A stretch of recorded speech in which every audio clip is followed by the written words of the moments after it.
What's going on, everybody? How's it hanging? How's it happening? You guys know who it is. This is Kevin from the Chord Progression Podcast, brought to you by My Song of the Day, Rock 2000 to today. Happy Tuesday. It is April 28th, and guys, I am feeling fantastic. We have a great, fantastic, whatever the hell you want to call it, interview with a emerging band. Yeah, an emerging band coming up right next. But first, let me go through the shameless plugs. So, of course, you guys know if I had any advertising for this is where I would put it, but I don't. So I'm just going to promote my own stuff. So please follow My Song of the Day, Rock 2000 Day, on all social platforms such as Facebook, Twitter, and Instagram, because you're going to find out anytime anything gets released there, including the 30-second Song of the Day preview feature. Anytime a YouTube episode or a podcast episode gets released, you can also easily talk to us on all those platforms, connect with us. Instagram is probably the best for that right now because that's our biggest platform. We also connect you in a couple other different ways. Like, we ask you a lot of questions there. We have IGTV videos, which are behind the scenes, look at what we're doing here, and they come out every single Tuesday and every single Wednesday at 9 p.m. Central Time. You can come and join our Instagram live streams where we just talk for an hour with you guys face to face, and it's just a fun conversation to have with everybody. Please subscribe to our YouTube channel as well, because that's where you can watch this episode of the Chord Progression Podcast, as well as many other episodes of the Chord Progression Podcast on the My Song of the Day, Rock 2000 Today YouTube page. You can also watch all our YouTube videos, which come out every single Wednesday night at 8 p.m. Sometimes some special ones every now and then here and there. And I think the next one we have is the review for the Trivium album, What the Dead Men Say. And ooh, is that a good one? Also, now we're on the Chord Progression Podcast. As I said, you can watch the Chord Progression Podcast on YouTube on the My Song of the Day, Rock 2000 to Today YouTube page. Excuse me, I had to swallow there. You can also listen to the podcast on Spotify, Apple Podcasts, and on Google Play. So you get your choice of it as well. And please enable our Amazon Alexa skill if you have an Amazon Echo. Reason being for that is because if you want to listen to the whole entire Song of the Day feature, you can listen to it that day on our Amazon Alexa skill. The Song of the Day feature is probably our biggest feature thing that we do here, because it's a way for everyone in the community to get together, to enjoy music and, fall in love with music they used to love, fall in love with music you're gonna love, realize the bands that are coming up with our Small Band Saturday feature and everything else around there. So that's probably the biggest thing that we do. So please enable that. Links for everything in the description below on the video or in the description of the podcast. But now let's go to our I had a burp there, because I call this our feature presentation. So I believe this might have been on Wednesday the 22nd or Thursday the 23rd. We had a band, or no, maybe it was Tuesday the 21st. I don't know. So the previous episode, we had a band called Planet Mercury on. And one of the bands that really follows them is a band called Gray Falls. They saw what we were doing. They saw the podcast. They're like, yeah, we want to give this a shot. We want to be on that podcast. So they reached out to me via DM and said, hey, what do we have to do to get in the podcast? I literally said, you just fucking did it. Let's set something up. So they actually have a new song that came out on Friday, April 24th called Sirens. It is on their Spotify, so go check that out right now. Or actually, don't check it out right now. Check it out after you listen to this whole entire interview with Gray Falls from Houston, Texas. All four members are here with us. We did have some technical difficulties at one point, but you can't tell unless you're watching the video. Well, I actually do call it out though. But we have a loads amount. Did I say loads amount? That's kind of weird. We have a lot of fun on this one. There's a lot of things going on here. You get to get a full kind of history of the band. You get to really get to understand what the band is like, how they make their music, and everything off there. So enough with that. Let's get going with our interview with the band Gray Falls. Are you guys ready? So let's go. Yeah. Well, ladies and gentlemen, friends of the Chord Progression Podcast. Last week, we had this band called Planet Mercury on, and these guys know about Planet Mercury, and they said, hey, we want to be on the Chord Progression Podcast too. What do we have to do? My response was, literally, all you had to do was ask. So we set it up, and here they are now. Please welcome the band Gray Falls, ladies and gentlemen. Gray Falls, what's up? Hey, how's it going? It's going fine, guys. We had a little bit of a fun conversation before this whole entire thing started about a potential death of a very bad world leader. I'll put it that way. Because as we're shooting this, we're not sure if it's, actual or not. We'll find out in time. We're waiting. I mean, TMZ posted it, so you never know. Yeah, TMZ posted it, so you got a 50-50 shot. The most reliable source since Wikipedia. You're right. Hey, man, sometimes, Wikipedia, it got me through some things in high school, Oh, yeah, no, for sure. They told you not. Taste testing, you know. They told you not to use it, but it worked. Yeah, too many teachers probably didn't know that. My resources that I were found were, maybe not Wikipedia. Yeah, I mean, you just got to look at like the sources like that they use and just put them in as your sources and call it a day. Oh yeah. The necessary citations. Yeah, sure. I totally didn't pull off random websites, but get everything from Wikipedia. I just didn't even do citations. I was such a bad student. But yet you're in college now. We'll see for how much longer. Oh, God. Alrighty, well, before we really jump into everything with Great Falls, I want you guys to introduce yourselves so that everyone watching and listening knows who you are. So whoever wants to start, take it away. Want to just kind of go down the window? Yeah, sure. Yeah. thing? So, yeah. In my video, it's going to be that way. So, Chandler, you start first. How about oldest to youngest? Oh no, Chandler. Yeah, Chandler. I'll just call it out. Chandler, you start first. Oh, well, I'm on my phone, so I don't know what y'all are talking about. It's different, but I'll start. So, what's up? My name is Chandler. I'm 19. I go to the University of Houston, and I play guitar, and I like Star Wars. Chandler, I'm a little disappointed because you missed saying, "What's up? I'm Chandler. I'm 19. Never learned how to fucking read." That too. I had the golden opportunity. Oh my gosh, he was amazing. But no, I'm stupid. All right, I'll let anybody else go next. All right, well, I guess me and Matt, we've been playing music together for as long as I can remember. We've always grown up around music. Our parents always had it in the house, and we decided one day, let's start a band. And so over the years, we just kind of jammed with different people and did different things. And I guess last summer we met Jaylon and some friends. And we got hooked up with Chandler as well, and we just decided to put together, a new band called Great Falls. And we've been jamming ever since July of last year, and it's been really fun. And if anybody else, you never said your name, we're brothers. Yes, we're brothers. Yeah. So some people don't guess that. First. I'm Seth Morellis. I'm Matt Morellis. Just to clarify. Oh, yes, we'll clarify. Now we've got one more introduction left. So Jaylon, take it away. All right, my name is Jaylon. I am 16. All my homies call me Jaylon.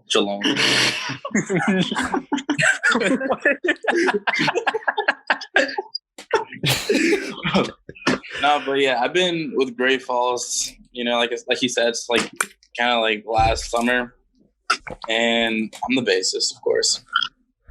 And I don't really know how I'm supposed to go into the introduction, but I will say, Chandler, when we added you to this band, the greatest thing I can ever wait, what? You lost your thought. Thank you. The train has completely left the station. Like yourself, Jaylon? I am confusion. But I'm done. Enough. Okay, so let's. Yeah, I forgot to add. I'm the drummer and he's the guitarist and singer. Yeah. Alrighty. So let's start all the way back at the beginning with you guys, specifically each of you, because each of you, I assume, has had a different journey going through growing up, getting into music, getting the type of music that you play, and then forming Great Falls. So I kind of want to start out there, and I'm going to start with Matt and Seth specifically because brothers growing up in the same household. So what was it like growing up in the same household? What kind of music were you guys listening to as kids that really got you into the music that you're playing today? And pretty much what was it like growing up? Do you want to start or? Yeah, sure. I guess. Both our parents are musical. My mom played piano, and then my dad, he's a drummer and he plays guitar as well. And we've always had instruments and stuff around the house. And I guess one day I just picked up a guitar and I wanted to learn. And so my dad got me some, DVDs to practice from. And I learned over the years, and Matt picked up the drums too. Mm-hmm. And so that made us really want to explore more music genres. So we really got into classic rock. Yeah. First and foremost, Yeah, at a very young age, because our parents both got my brother and I 2 iPod Nanos each. Well, no, not 2, but 1 iPod So Nano. 4 total. Yeah, and so they said we put some songs on here, listen to them in your free time, do whatever. And so we had AC/DC, REO Speedwagon, Foghat, so many of these iconic classic rock bands, and it's just been a part of who we are as people, and we've just grown up around it. And then like over the years, I guess we pick up other genres and eras of music. So more recently, I've gotten into like kind of the 90s alternative music scene. And then like skateboarding too. Like I said, I'm a skateboarder. We like a lot of punk rock music. And so punk rock was really, I guess, influential in what we do now. I guess kind of like simple rhythms, chord progressions, building or centering around the song. Yeah, and then we both discovered, Metallica and all those metal bands once we were like maybe like 12, 13 years old. Yeah, just different music over the years has really kind of inspired what we write. Yeah, for sure. I kind of was curious about that, especially with the introduction, mostly because we were saying with your parents getting an iPod Nanos for you guys and then putting classic rock on there, because with the bands that you mentioned like AC/DC, REO Speedwagon, and Foghat, like when it came to me growing up on my end, I mean, I listened to a lot of those bands too because that's what my dad would listen to. So listen a lot. That's why I totally understand that. And then when you're saying, getting in the 90s, like that, like skate punk, that punk rock kind of style, I mean, you're just putting a smile on my face because I'm a huge punk rock fan. Where is it? As I'm wearing my Rise Against t-shirt, of course, because I mean, I've got like, I don't know how many Rise Against t-shirts I have right now. It's like 10 or 11 or something like that. and it ain't enough. I'll put it that way. It ain't enough. So I totally can. No, it's never enough. I can totally understand that. And that's just one thing that I'll always love hearing, because I just can really, share that experience and like share the feeling of like, growing up, all of a sudden, listen to that classic rock, parents like all of a sudden going, oh no, we're going punk now. Yeah. Hell yeah. That's exactly how it was pretty much. Yeah. And then just nowadays, everything is on my playlist. So it's really fun to always alternate between genres and moods, I guess. Yeah. So like what other kind of 90s bands did you really get into during that time? I loved Alice in Chains and Mud Honey. Okay. And then, I mean, Nirvana, of course. Oh, yeah. And then, you gotta go Nirvana. Yeah, Nirvana. And then, we used to jam Nirvana songs just in our first days of getting together and playing music. And then once we formed the whole, band thing, Seth said, I know you love AC/DC and all that stuff, but here are some bands that you need to listen to. So Seth showed me Metallica, Green Day, The Offspring, and all these phenomenal punk rock bands, and it freaking changed my life. That's the way to go about it. Alrighty, I'm going to go over to Chandler on this one because it looks like he's rocking back and forth, getting ready to go to say something. So Chandler, when you were growing up, I'm a very antsy person. I'm always moving. Well, we're gonna keep that going. But for me, I'd say this goes all the way back to when I'm like 4 or 5 years old. My older sister had gotten this like cheap electric guitar for Christmas. She never learned how to play it though. And I fell in love with the movie School of Rock at a very young age. And I remember like late at night, my dad would be like passed out on the couch. I'd just be sitting there with the guitar. Like I didn't know how to play it, but I would strum along to the songs while watching School of Rock. And I was like, I want to be that. I want to be that so bad. And then a few years later, I finally got my own guitar when I was 12. I didn't actually learn how to play until I was around 14. And I was a pretty bad guitarist for a long time. And but what really kind of attracted me to wanting to learn how to play was similar to Matt and Seth's experience.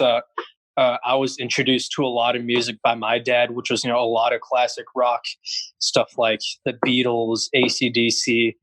Styx was the first band I remember that I ever fell in love with, and they were my first concert, which was incredible. And of course, as I got older, around the time that I got my first iPhone in 7th grade, I started remembering a lot of these old early 2000 songs that I would hear from my sister, like American Idiot. So I was like, oh, I wonder, I haven't heard that in a while. I'm gonna listen to that. And that just kind of opened a door to stuff like Green Day or Blink-182, Red Hot Chili Peppers. A lot of these '90s alternative acts, yeah. I guess that's my story. Man, I keep finding like different parallels between myself and you guys. And Chandler, the one I have with you is my first concert ever was also Styx. Oh, fuck yeah! Yeah, I saw them live after an AHL Milwaukee Admirals hockey game. Oh wow! Yeah, I saw them at the rodeo. That's That's awesome. the most Texan thing ever. Being Styx at the rodeo. Hell yeah! that is, and also saving the best for last, Jaylon. What was it like growing up for you with music, and then what kind of music really got you into the type of music kind of more that Great Falls works with? Well, it started off with like my mom. She introduced me to all these bands. Like my first movie I ever watched was School of Rock. Yes. And, that's the oldest memory movie I can remember. Like she cut that on. Like that was the first time hearing all these rock songs and all these different kind of guitars and instruments, and I always loved it. But I grew up with like a house to like most of my friends listening to like rap music and pop. So like I hum along to the songs, but I never got that like feeling that rock music kind of like gave me. It was never the same. So years go by, and I kind of I'm going to school, and I started watching movies of like Drumline and like different drum videos, and I'm like, oh, that's cool. So I started off just like banging on like whatever I can make, like buckets or whatever, like just trying to be a drummer. And when I got into third grade is when I kind of took it seriously, and I joined a drum line. I kind of worked on drumming, and I was a drummer for a while. And kind of like last summer, like I was in another band called Killing Kepler with my friend Cole and a couple other friends from high school and just church. Cole Stratus. Yeah, Come out. He's insane. He's awesome. What was the name? Yeah, Just to be he a was the little bit. original Great Falls guitar. Yeah, Yeah. he was here before me. Yeah, we jammed with him for a while, and we just got caught up with doing different stuff, and Chandler got into the band. But and Killing Kepler, the band that y'all had, that was sick. Yeah, so we were in that for a while, and I was the drummer, Cole's the guitarist, and we had a singer named Lincoln, a bassist David. We were all doing that thing, but David wasn't really into the band as much as we were. He just kind of did it for fun. Lincoln had college stuff to do, so he was always gone. And every summer, David likes to travel the world, so it was just me and Cole, and we just kind of like sitting there with our guitars and drums, and we're just like, okay, now what? So one day, Matt decided to call Cole, and me and Cole, we were just at Top Golf just chilling, for someone's birthday party. And Matt calls him saying, hey, you want to hang out? And Cole's like, yeah, well, I'm with my drummer right now. We can go have a jam session. Cole told me, you down? I was like, yeah, sure. I go to Matt's house. He told me he expected me to get on the drums. I was like, no. I kind of play bass a little bit. I was like messing around. So I got on the bass, and he said, do you mess? He said, you fuck with funk? I was like, yeah. I started slapping a little bit. We started slapping, man. We just started grooving. And then we kind of, got a little chemistry there. And then that's when Seth walked through. Like, who is this? Who are they? Yeah. And who are these people? I came in later, and it was cool. And so, we kept jamming, and it's just gone crazy places over the months. The next thing you know, we're playing shows, and it's the funnest thing ever. Yeah. When I joined their band last summer, like I knew like 2 songs on the bass. I wasn't really a bassist, but I can say like being with the band and like just kind of playing shows over time and going home and practicing kind of like shaped my heart into a bassist. So being I was always born into the rhythm section, I say. I was originally a drummer, but now I'm a bassist, and I'm like, okay, that all makes sense now. So, I wasn't there for the origin story. We'll get to you in a little bit, Chandler. Don't worry. The world from from the people that don't. He was saving the world from the people that don't like the School of Rock. I mean, yeah, I was saving the world from this thing that I just drew.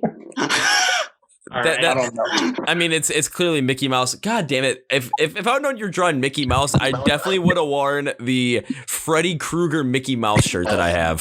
Ah, that's so dope.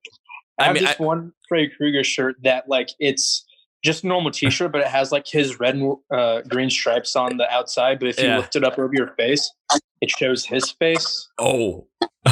Yeah, that shirt's too small for me now, though. I was gonna say, I think they still might have the Mickey Mouse Freddy Krueger one because it's actually a band T-shirt. Ice Nine Kills. I think they still have it up on their site. I remember their album with all the horror movie characters. They have a song for like Friday the 13th and Halloween and all that stuff. Oh yeah, I started listening to that album like right before I got to see, or like I saw them in concert on 2 days after Halloween last year, and I'd only known like 2 of their songs. All of a sudden, from that moment, it's just like they went from a band that I really didn't listen to my second favorite band of all time, like that. Like it was just I still can't stop listening to them.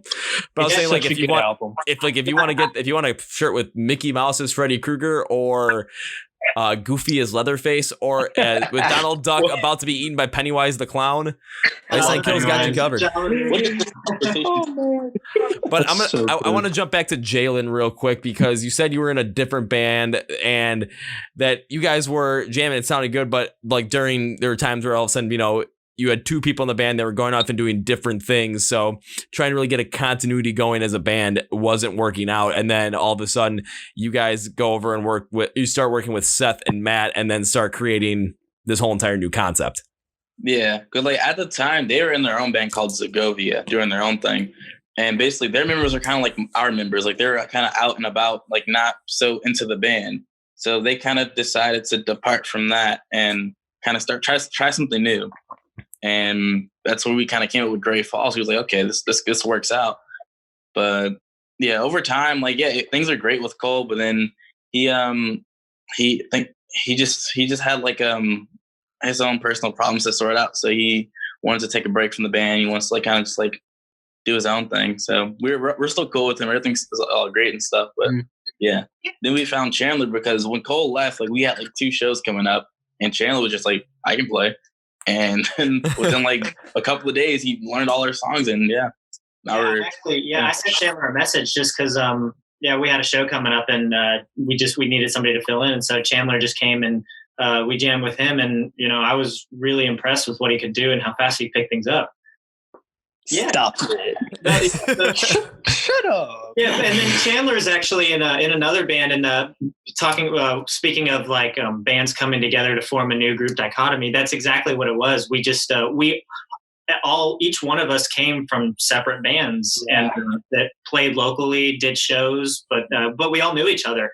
Like almost like a local community thing. Yeah, because we met Chandler back. We met you back in like 2017. Yeah, we met. I remember we met at a Battle of the Bands. This was my other band's very first gig. We're called ATR. And I'm still a member of that band, but we haven't done too terribly much lately since everyone's kind of in college. But we were playing at this Battle of the Bands at a Catholic church. Yes. The same church that our lead singer attends. And I remember we were trying to find other bands that would want to do this. And I knew of Zagovia because y'all's former bassist went to school with me, and like y'all were like a big deal. Like there was Zagovia posters everywhere. I saw Zagovia shirts. It's like, oh crap, these guys are like they're the real deal. So I was like, I don't know if we should. I don't want to be showing up on them, but we invited them out, and it was just a fun time. And that's where we met. I'm pretty sure all we said was like, "Hi, I'm so and so," and that was it. It wasn't really much. But like throughout the years, I always remembered you guys, just because. Yeah, we kept up with social media like a lot. Yeah, for sure. And plus the vibe that you guys had going too, with the kind of music that you were playing and the look y'all had. I mean, it stood out apart from a lot of local bands. For sure. Like I always had y'all. We always had y'all in mind over the years because we had always wanted to jam just with as many people as we could. Mm-hmm. Oh yeah, for sure. And because you always find that little niche or that little group of people that you just work with really well. Yeah, for sure. Oh yeah. Yeah. Oh yeah, exactly. We were always looking for that, and I really think like we got it this time. Yeah, and very rarely are you ever going to get something where all of a sudden you start a band and like the members of the band that start out are just going to be those members throughout. There's always going to be changes that go on there. I'm trying to think of bands that like I can think of like ones from when they first started to now that have had the same members throughout the whole entire thing. All I can think of really is Alter Bridge right now, and that's like Miles Kennedy, Mark Tremonti, and they've got changes, but it's always. Rush isn't exactly active right now, but I believe they maintained the same lineup throughout their history. And same with ZZ Top. Yeah, and like Nirvana had like what, 7 drummers? They're like I think they had like 4 drummers, then Dave Grohl came around, and then it changed. They had another guitarist also at one point. Right, they did. Yeah, so when we talk about band changes, it's Foo Fighters. Like they went through so many people. Like, people leave, more people leave, people come back. But when you're a band, like I guess that's more, friend and family based, kind of like what our band's about. You know, lineups can always rotate. Like members come back. You know, people sometimes just leave. Something like that. Oh. Yeah, and looks like Jaylon. Something happens.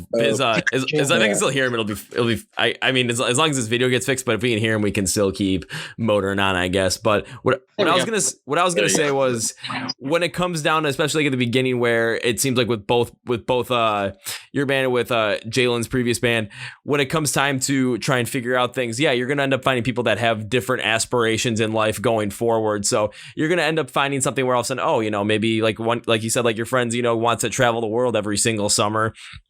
And that's just what he wants to do. Loves music, but likes to go and do that as well. What's going to end up happening is you're going to end up coming across a bunch of people later down the line as you continue to pursue your music career that maybe have more of the same mindset aligned with you. And then that's what happens when in the end, all of a sudden you start jamming together. Things seem to be working. Things seem to be gelling real well. And all of a sudden, everyone kind of goes their separate ways and this other new band forms. So it kind of has a interesting backstory, to put it that way. For sure. Yeah. I mean, it's kind of like catching lightning in a bottle once you find that really good lineup, that really good group of people. Cause it doesn't happen all that often where you find a group that really does work extremely well together. So, once you get it, you just gotta catch it.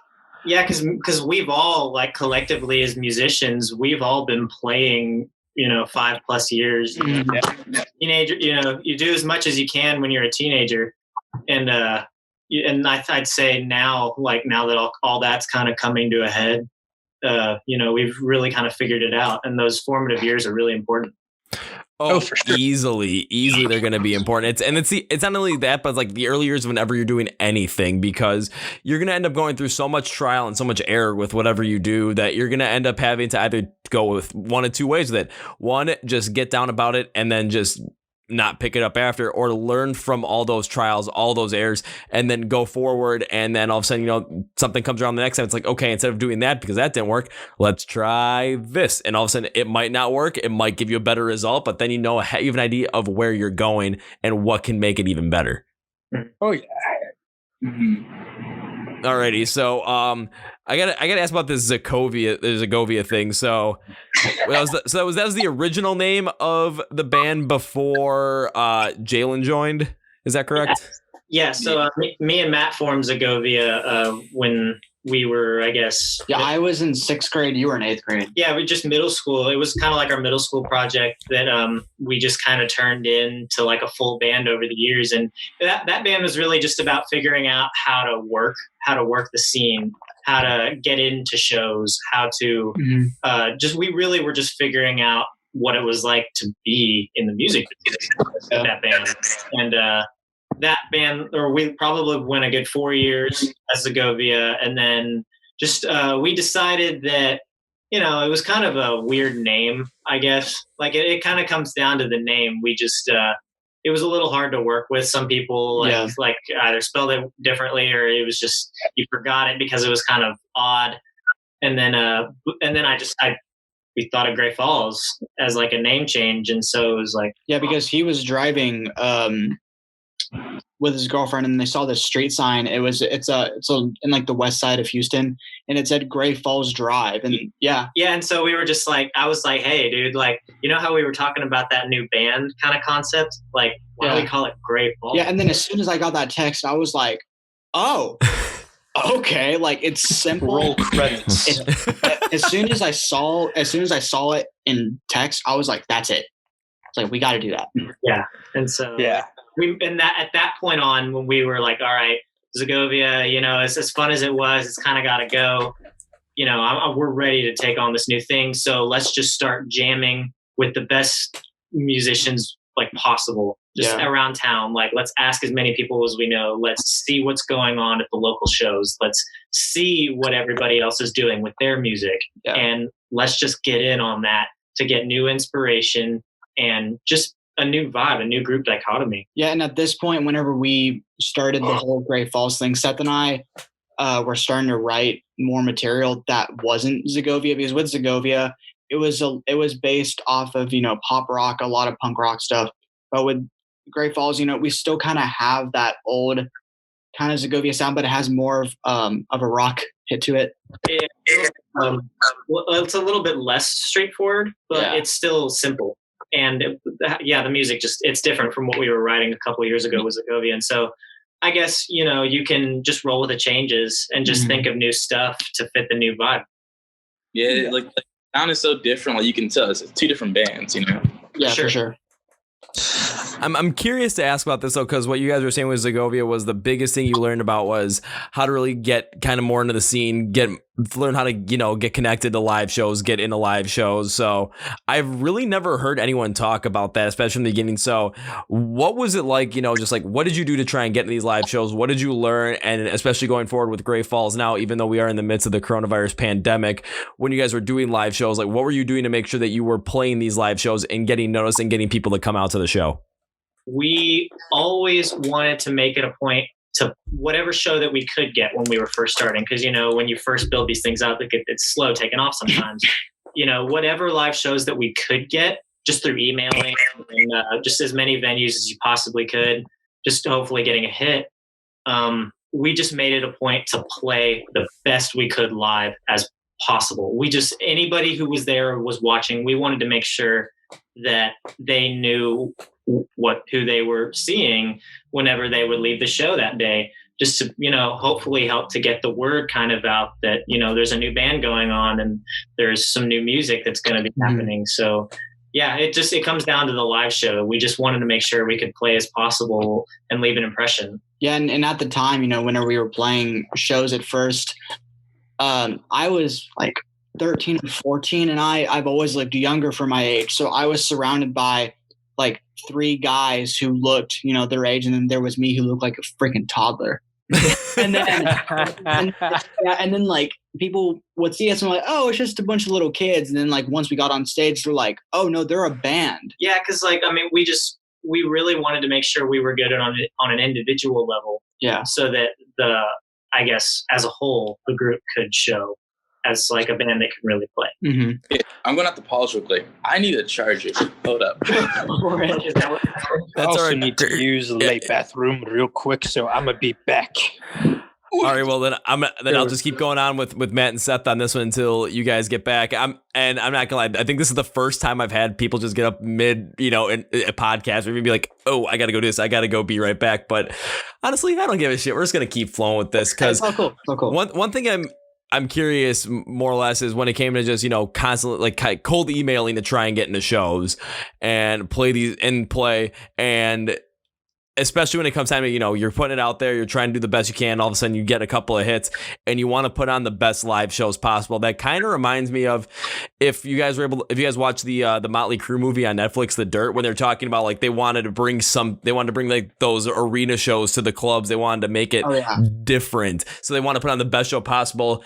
Again, so people are out there, they're in the crowd and they might not know who you are, but by the end of the show, they're going to know who you are and they're going to remember it because of the experience that they had at that show. Mm-hmm. Yeah. And then another band that's like that is a band that I look up to immensely is 21 Pilots. Tyler, their frontman, he said that whenever they were first starting out in the local scene, him and his bandmate Josh thought, like we need to stand out, but not be too weird. So they went to like this Halloween store and they got these skeleton costumes. And so they thought to themselves, if we play a really good show and people leave that bar, that venue, or whatever, they're going to think back and said, hey, remember those 2 skeletons that we saw on the stage? Yeah, it's like, who were those guys? And they really stuck out. Now they're, conquering arenas and festivals all across the globe. Yeah, it's you really want to just have an individual sense about who you are, and like originality is everything. Yeah, like with me personally, I'm not the biggest 21 Pilots fan. I just don't really resonate well with their sound. Yeah. However, I do respect what they've done to grow that band due to the fact that they've created what they've wanted to do, and they've really made it a point to basically hit on different levels that especially a younger crowd, younger than me, because I'm 25 years old, because my little cousin, he's 14 and I think he's seen 21 Pilots in concert twice already. It's so amazing. Because I remember those unforgettable experience. Get it, This man. was- You go see a lot of concerts. Don't even invite me. Yeah, 'cause I think this was like two and a half. It was like 2.5 years, almost 3 years ago. Him and I were. This was like a year after Pokemon Go came out, and he was still playing it. So he was in town, and I was like just looking for something to do. So I'm like, dude, get in the fucking car. We're gonna go like do raid battles and whatnot, catch some legendary Pokemon. So we were having fun with that, and then all of a sudden I had to drive him. I had to drive him like about maybe 20 minutes from where we were because my aunt, who was his grandma, wanted to get him back because they were eating. They were gonna have a fish fry because it was a Friday. I think it was actually Good Friday, so of course Friday fish fry. That's a big thing in Milwaukee. And or driving him like he's like, yeah, can I play some music? I'm like, sure. Of course I'm thinking, oh god, what the hell is he gonna play? He's like, well, this is a band I really like. He started playing 21 Pilots. I'm like, you know what? I'm not going to complain because at least you're on the right track. Yeah, for sure. Yeah, and I mean, because It's one step closer. yeah, they're really talented too, and it's awesome to see that they're real musicians and they write everything that you hear. Mhm. Oh yeah, Oh yeah, and it's Pop a music done right.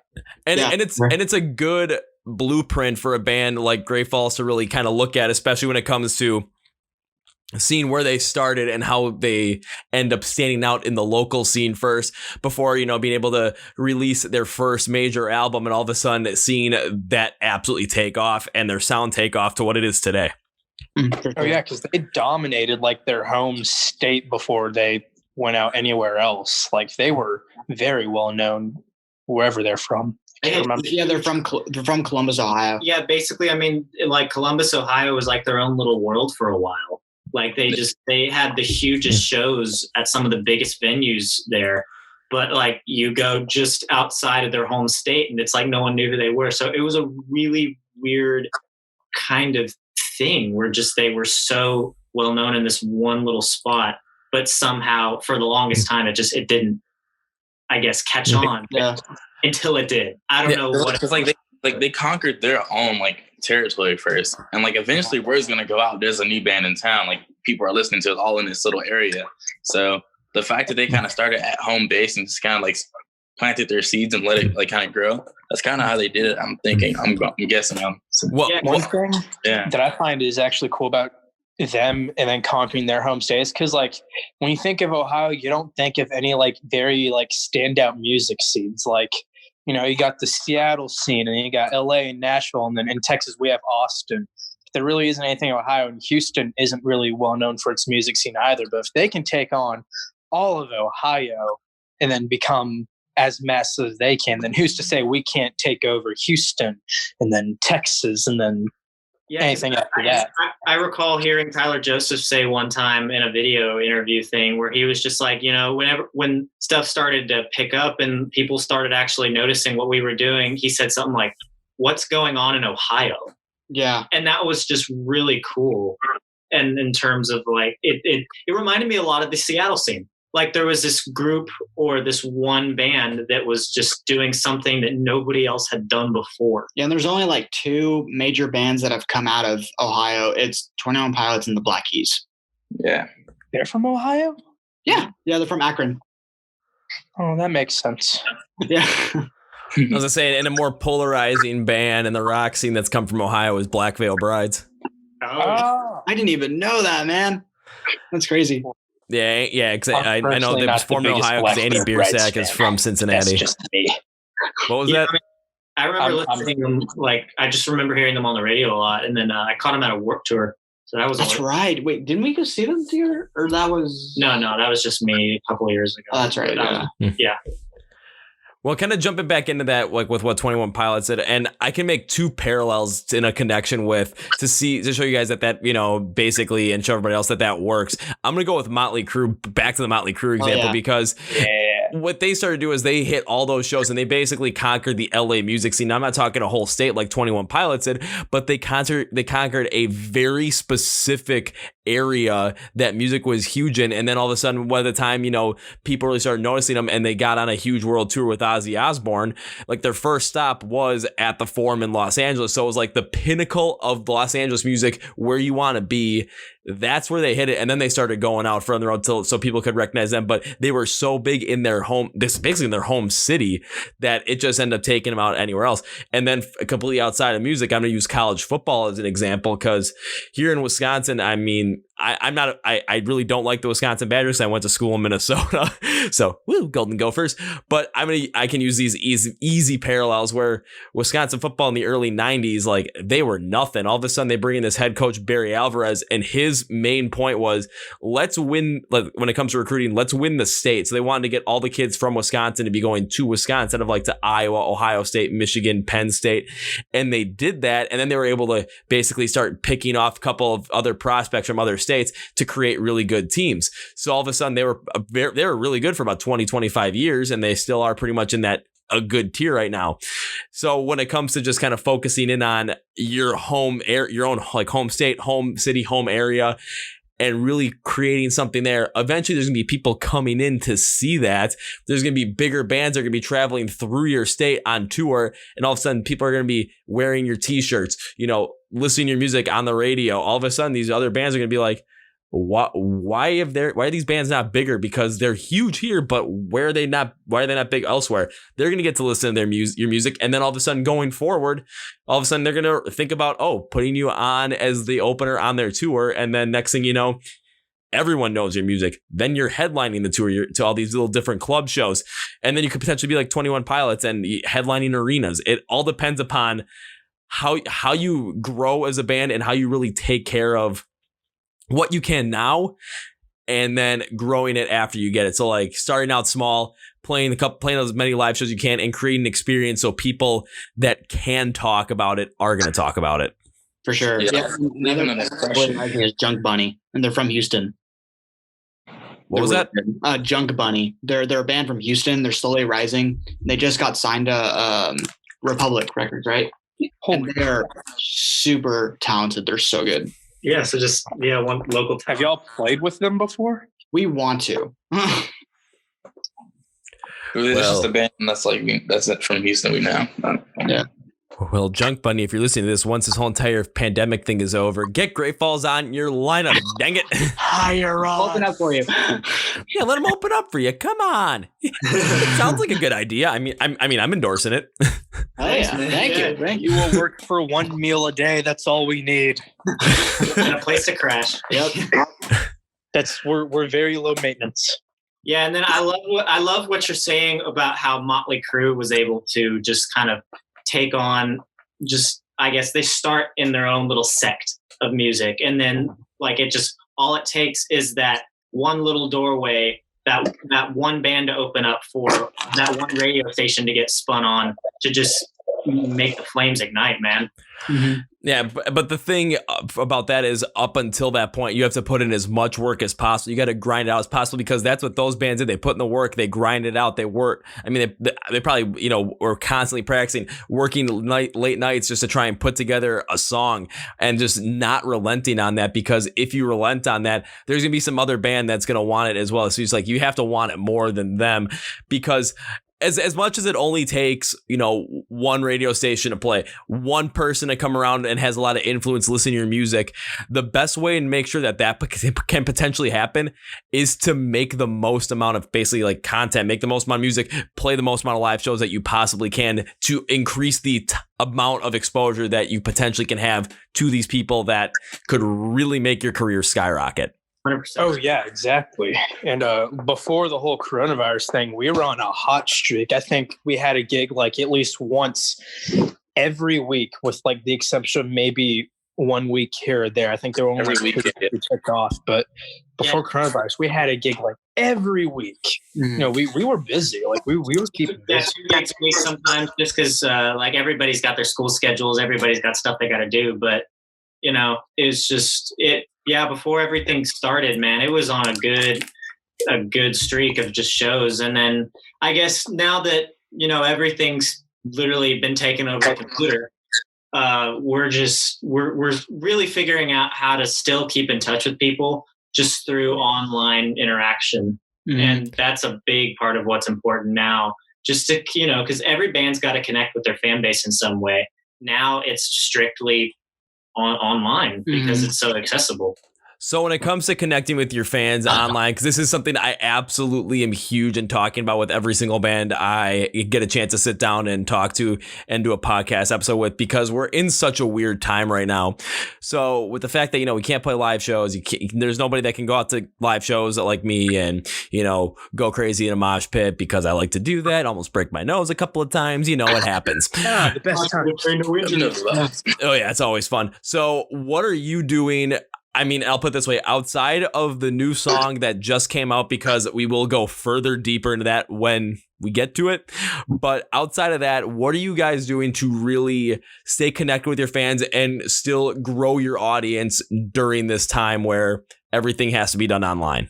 We want to talk directly to them through social media. So we'll shoot videos of us, updating them on, what's going on. And then we're trying to do as much live streams as possible as we can. Yeah, and then showing new songs, offering, and then even asking questions, just like, what do y'all want to hear?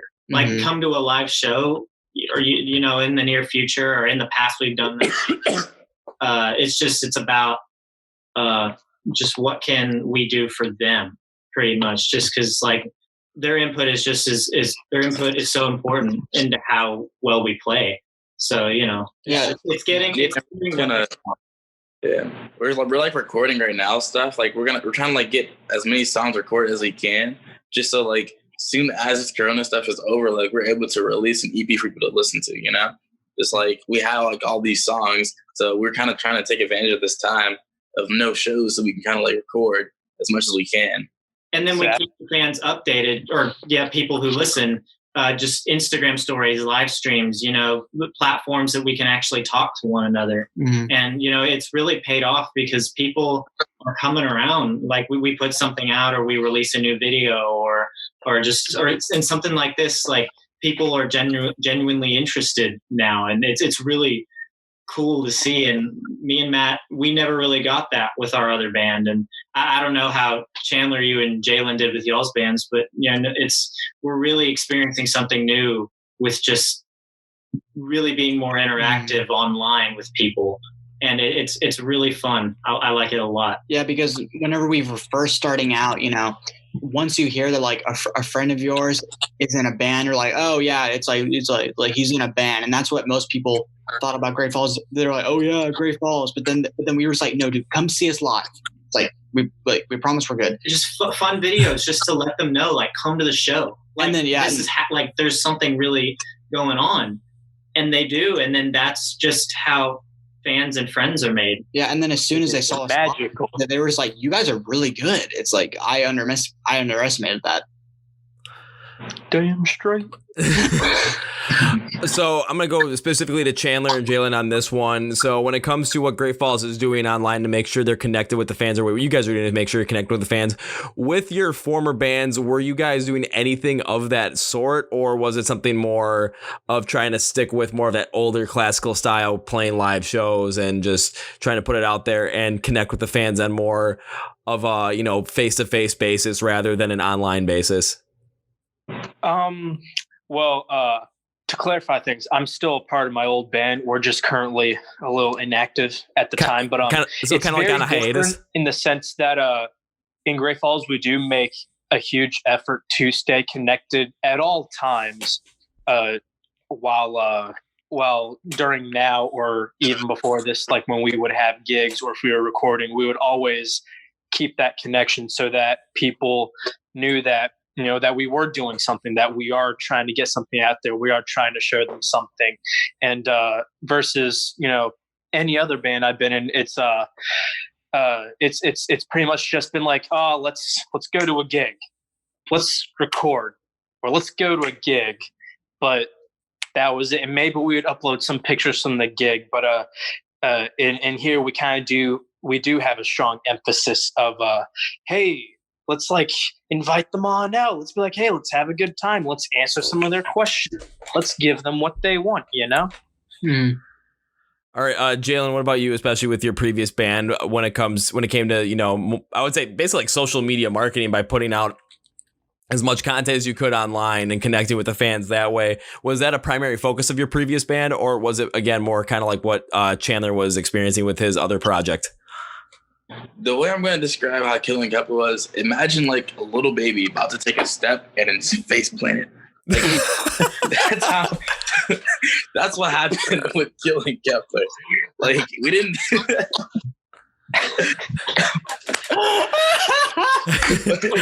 That is analogy of the month. I got to put like a little thing that says analogy of the month.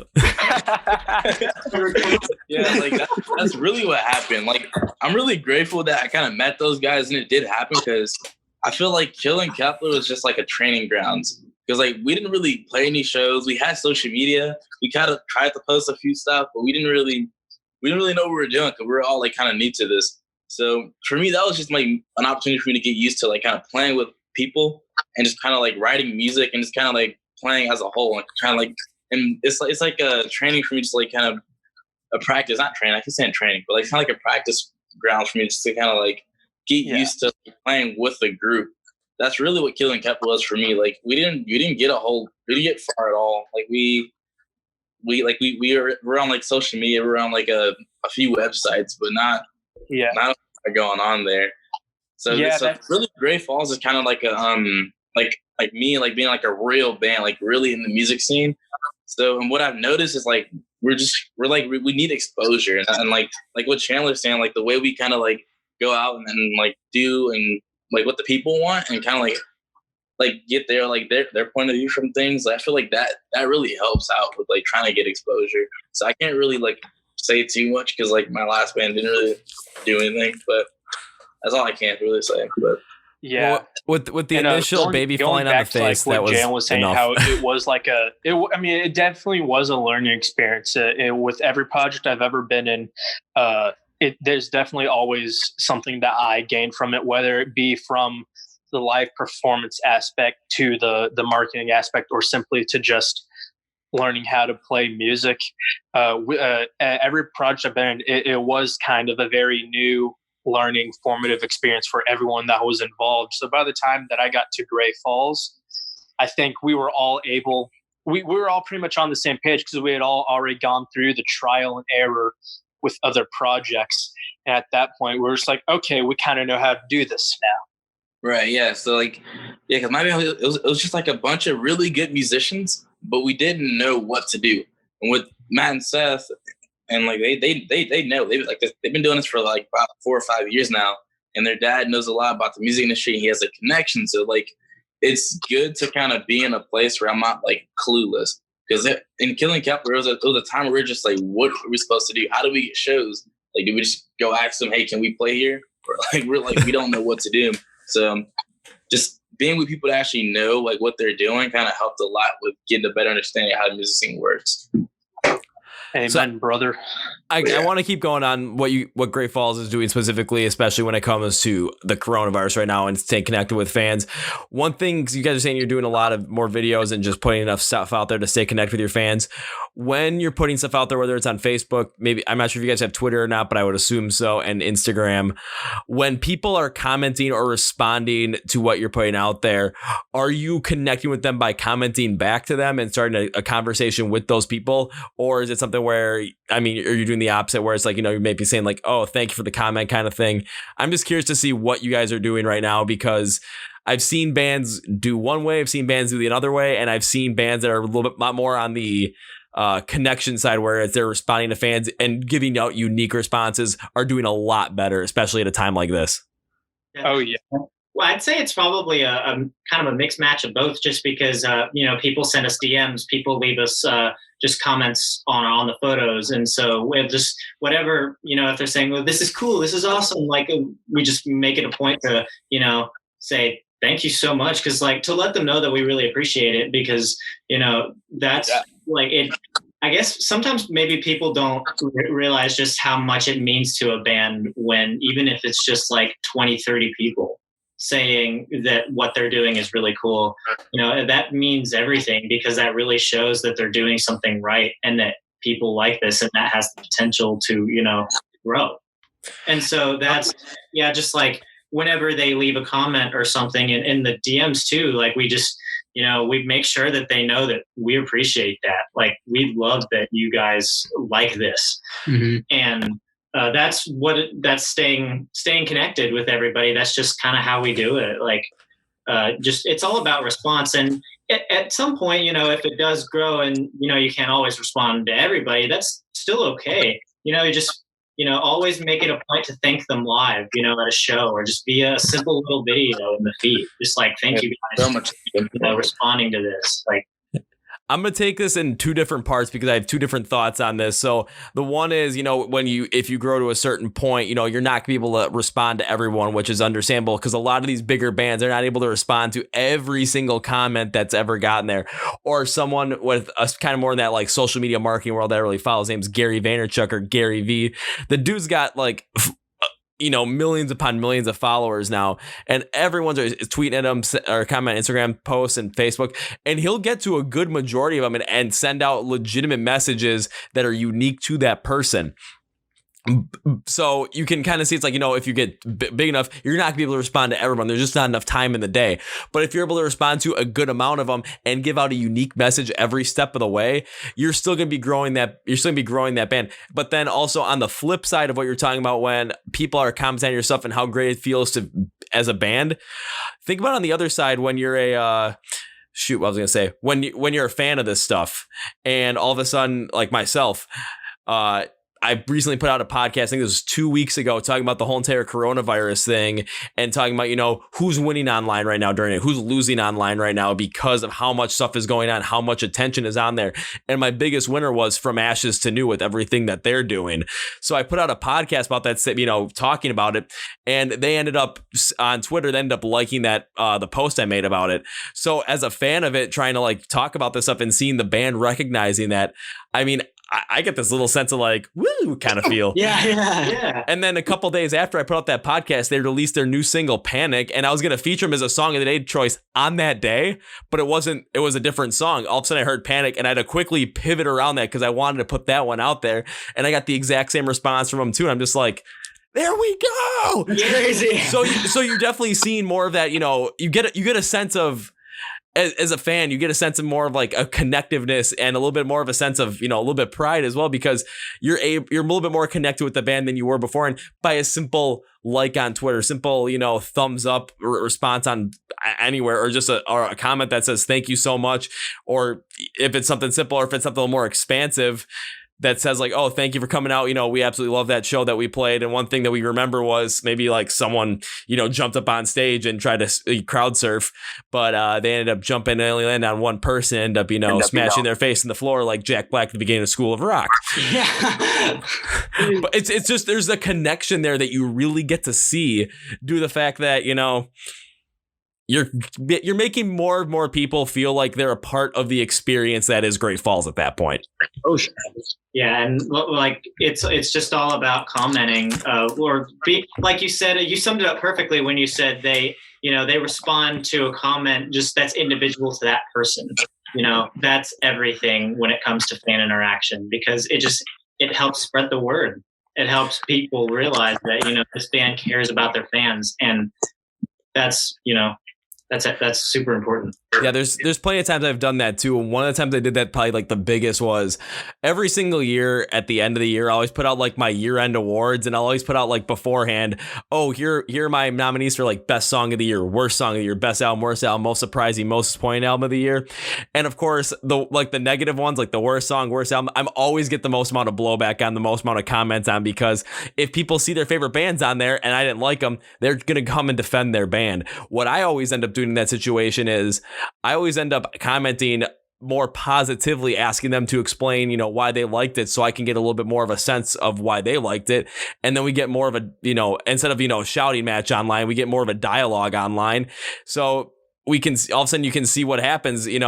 People maybe don't like my opinion on it, but they respect the fact that I've taken the time to listen to them and respond with something that's more not like, well, that's what I think. It's more like, okay, what do you think? And then more or less digest what they said and respond off of that, because, people may not like my take, but all of a sudden now I've got an extra fan or two for the page. So it works.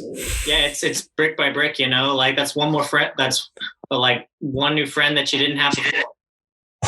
Yeah, one new friend, one new fan, one new follower. It just all adds up in the end. And again, it's all about creating a positive interaction with the fans, whether it's starting out like when they first interact, if it's a positive interaction, or if it starts out as a negative interaction, how to respond to that and turn it into maybe, instead of a positive, more like a neutral thing, or even turn it into a positive as well, just to make sure that whoever that fan is that maybe had a positive experience continues to have the positive experience, or the fan that had a negative experience is end up willing to try again in order to get a positive experience out of it.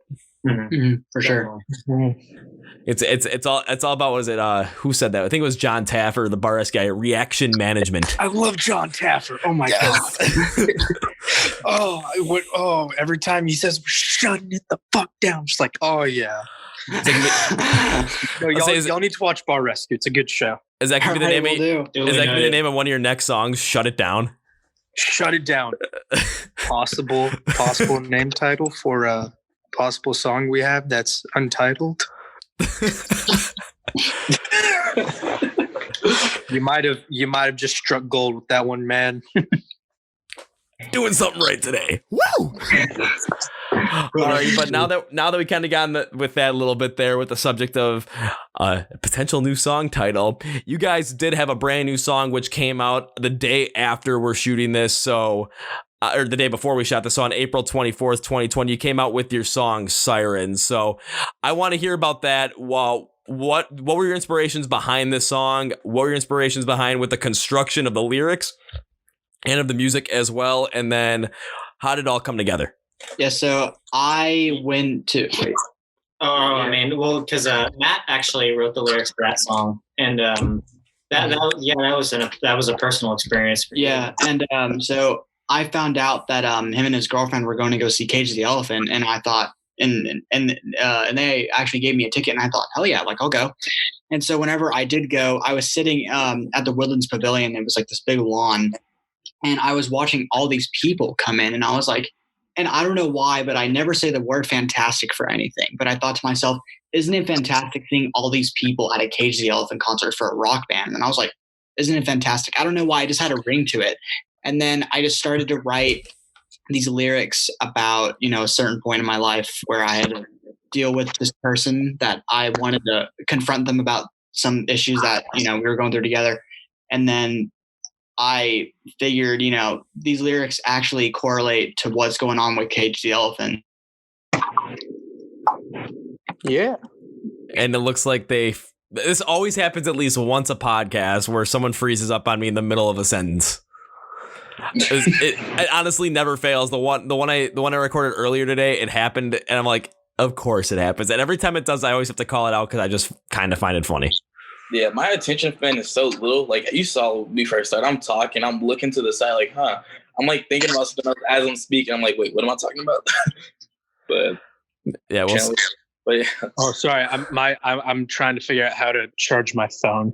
It's dying.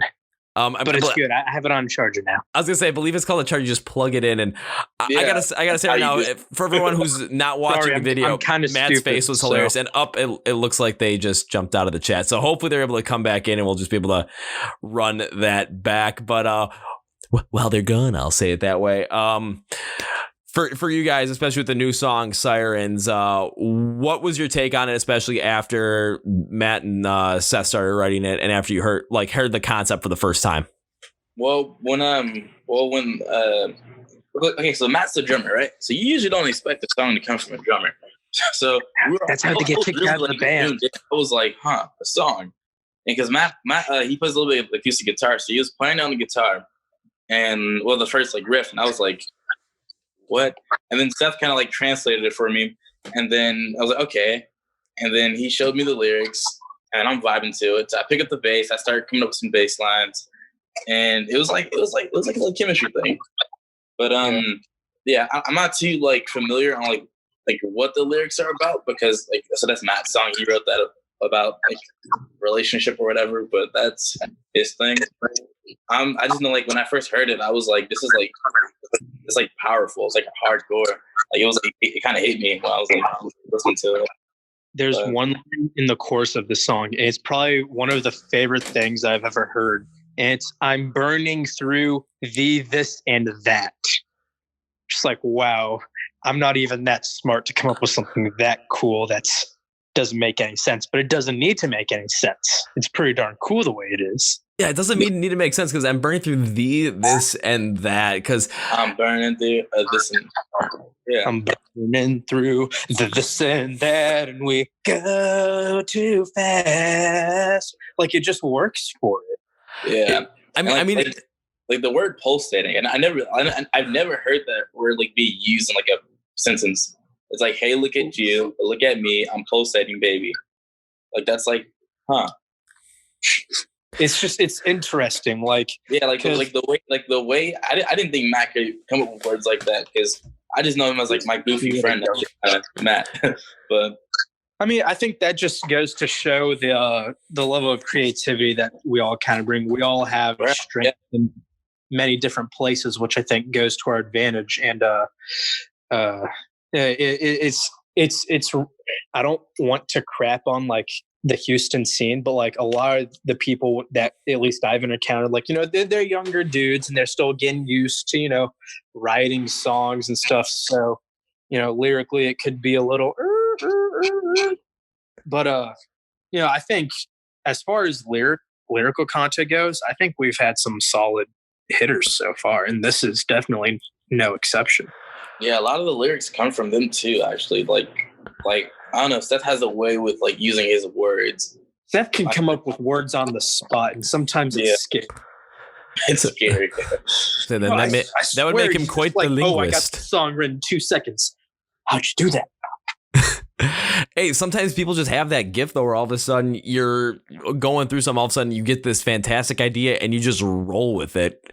I mean, it can happen at any sort of point, like with what Matt was talking about earlier with the song before. For some, I don't know what happened, I'm just going to call it technical difficulties, where he got the inspiration from being just on the lawn waiting for a Cage the Elephant concert to start and seeing all these people come in and just getting inspiration out of nowhere. There's times I get inspiration for what I'm doing to try and, you know, maybe reach out to a band and try and get another band on the podcast, or just an idea to maybe promote something or create an idea for a post that I get, you know, while going for a run or on a bike ride right by the lake, or just, you know, I'm sitting, you know, my full-time job, but right now it's, you know, sitting at home at work waiting for this Excel macro to run, just like, oh my God. And all of a sudden I get an idea. I'm like, okay, that thing could just be almost done running. I get out like a pad and paper, because I kind of like to just write stuff down in that sense and just start going nuts. All of a sudden it's like, oh, it's done. You can keep going again. I'm like, nope.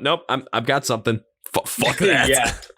No, yeah, for sure. It happens in the crazy situations. Like, I'm not a super spontaneous person when it comes to creativity, but there have been times where I'll just be screwing around and Seth will be like, whoa, what's that? I don't know. You tell me, man. And we've written whole songs just based off of like a couple of chords screwing around with.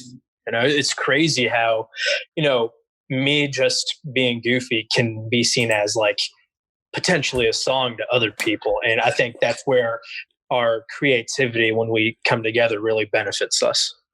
Oh, easily, especially if, again, like I said, you can derive inspiration from almost anything at this point. And it just depends upon how it hits you. And if it's just with Chandler doing something completely and utterly goofy, just, you know, playing around, there's like, all of a sudden you just get this idea, like, yeah, I got a song idea that just based off of that, you just start writing it down and you go through, and all of a sudden you might have, you know, the most deepest, darkest, depressingest lyrics of all time based off of that. But it's just the one little thing that just gets you going. It's like, okay, let's see where this goes. Oh yeah, definitely. All right. Yeah, it's just very interesting the way our dynamic in that works, because I mean, we've gotten pretty good at just being able to write songs together at this point, because for a long time, you know, Seth and Matt, when they were doing their thing, they brought us essentially a lot of songs that they had written together, but within the past few months, like, we've been able to really sit down and bust out song after song. So I think it's incredible how far we've come in the short amount of time that we have been together as a whole. Yeah, because right now I know you only have 2 songs out on Spotify. You got Limerence and then Sirens. And of course, for this, listening to Sirens as well, taking a look at kind of what your style was with more of that, heavy guitar upbeat style of rock music that had a little bit of that classic flair to it, a little bit of that 2000s flair to it as well. As you guys spoke about, especially when Matt and Seth were on here and they're talking about how they grew up and they had that's, inspiration from classic rock when they were younger, and that inspiration from that mid 90s, late 90s, early 2000s rock as they got older. It was definitely felt in here. And I think I made the comparison I made for this song for everyone listening. If you kind of want to get a little bit of an idea of what this song has a feel of, to me, it felt like something that like early 2000s, like an early 2000s Stroke song. Yeah, that's a good way to put it. A friend of mine actually yesterday, she was texting me. She was like, I was in the car with my boyfriend and my phone connected and all of a sudden started playing Sirens. I didn't recognize it for a quick second. And then she was saying, it's like, for a second, I thought it was like some early 2000s, like Disney Channel song. It's like, okay, you see it that way, but it does have that. I want to say it has a nostalgic sense to it. Cause most modern music that gets released within the mainstream or just in general, it doesn't necessarily sound like that, so in a way, this is kind of a callback to back in the day when this was kind of really popular, but we kind of put our own twist on it at the same time.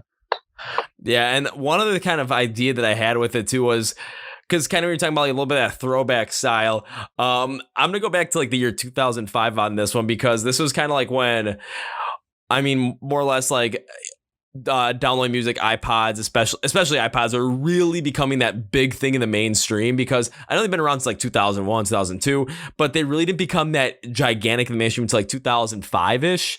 Yeah. And you guys remember the commercials when they had like just like the plain colored background and then the silhouette people just like dancing, jamming out and whatnot. And stuff. And they always have like a certain kind of music that was like just perfect for that time. It was like that more like early mid 2000s rock style.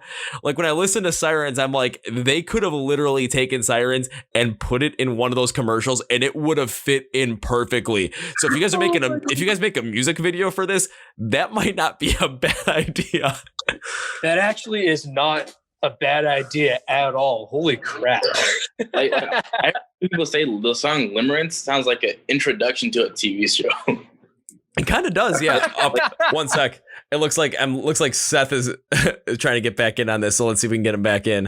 All right, we'll wait for them to connect, and then I got to bring it up to them because I want to see what they have to say. All right, Seth, are you guys back on? Up, connecting to audio. Knock. Let's just see. Oh, we're back. Yeah, sorry, we had Wi-Fi. That's the baddest bitch. I'll say this, guys. Don't worry. When it comes to like some Wi-Fi problems or something cutting out, I always end up having that happen one time at least during every single podcast I do. I never know what's gonna happen. I know this one's probably the longest wait time, but honestly, just gotta flow with it, man. Yeah, take a shot every time. Yeah, I really apologize about that. Just we were scrambling. We were like, oh no. Hey, don't worry, guys. It's A-okay, because we got to talking about Sirens, and I do have to bring this up to you because I want to see what your reaction is. So when I was listening to it, going through it, it does have that very heavy guitar style, very upbeat style to it.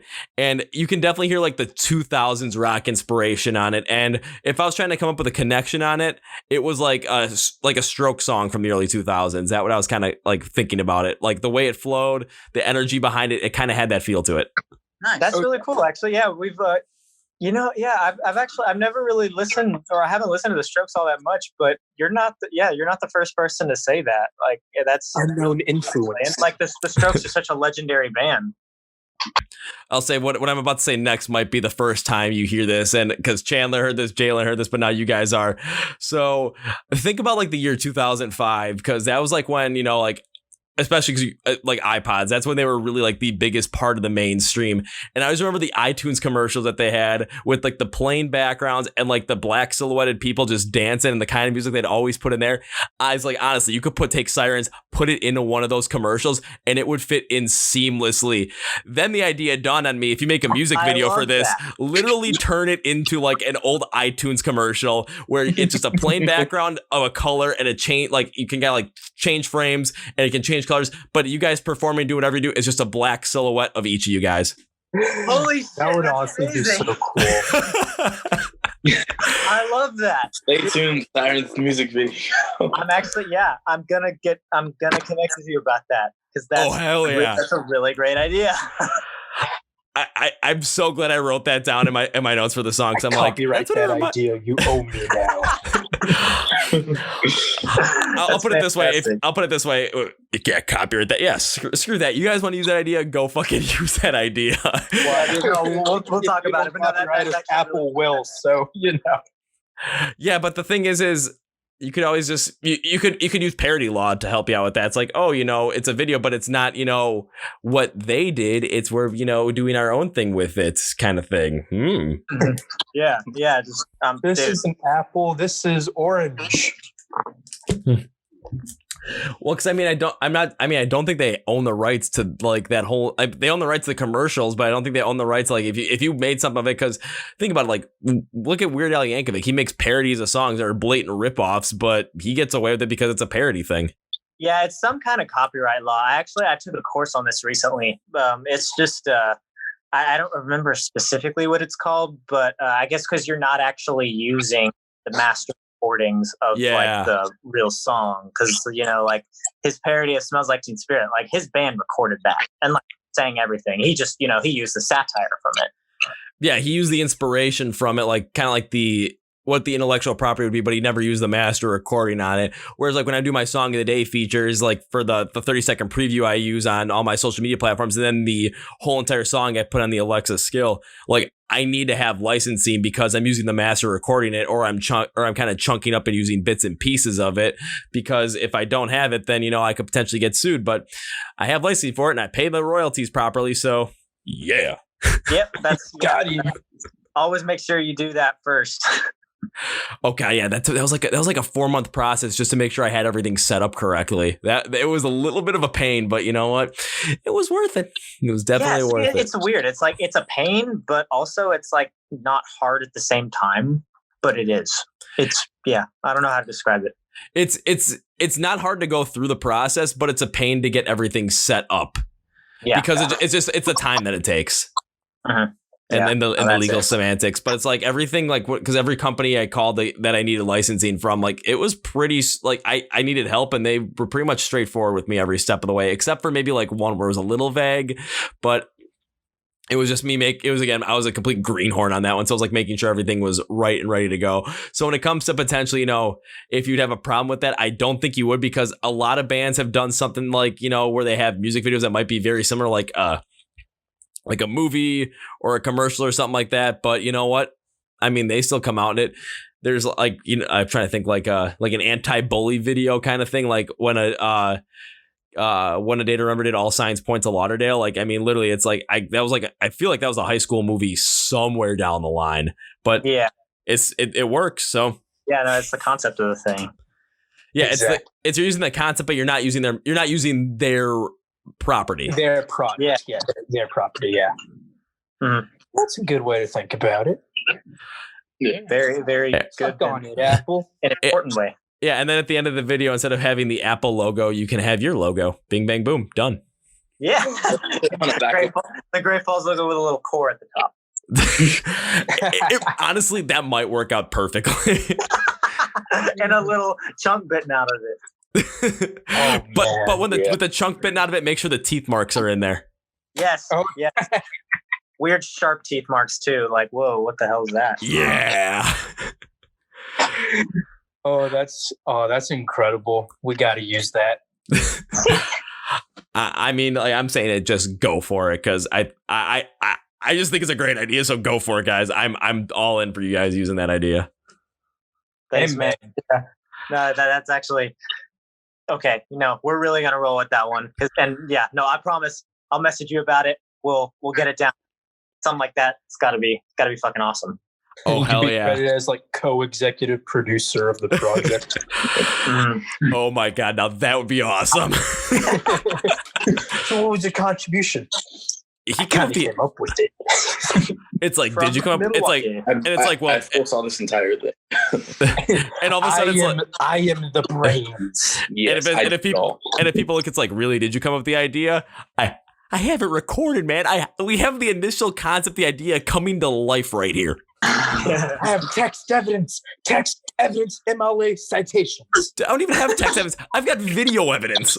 I've got audio evidence. I've got real live raw stuff. Evidence. Do I need to list my sources?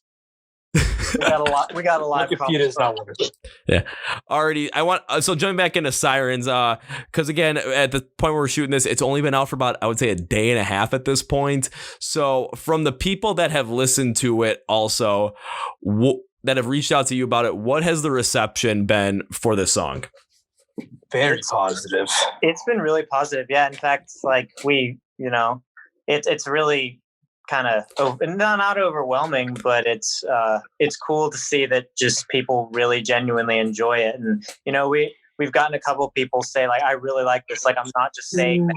Or in the past, like some of our other efforts, people just like, oh, it's cool, like nice job guys, or something like that. But no, like people are way more personally receptive to this one, and it was that way with Limerence too. So again. And a friend of mine is actually like wanting to know like when our next release is. And then he's like, dude, as soon as all this quarantine stuff is over, he's like, I got to get all my friends to come and see y'all play. Yeah. And people are saying just like, it's like people are saying like these guys got a cool groove about their music. And I'm just like, hell, thank you. Yeah. Like, that's just like, no, we've never gotten compliments like that ever. So, oh yeah. At that point, it's just like, right on. I don't want to say it's overwhelming, but it is very, it's just kind of like a good slap to the face hearing that. Cause I mean, it's not every day you get a bunch of people like, hey, you did something cool. I like what you did. That's great. So it's not every day that happens. So you're just like, oh, stop it. Yeah. Just think of it as like a test, like their response is like the teacher stamping like an A+ on your paper, That's how it feels. It is that feeling of like, yes, I finally did something worthy. Right. It's like a personal gratification, and I think that's, when you put out music that's good, that doesn't happen often. And at least in me and Matt's case, just with the past projects that we've done. So, this really makes us feel like, okay, like we're actually, kind of getting okay at this. Mm-hmm. Yeah. Yeah, and one thing it seems like so one thing it seems like what's been happening with this song is, and compare your previous ones, people are just saying like, nice job, good job, like the song.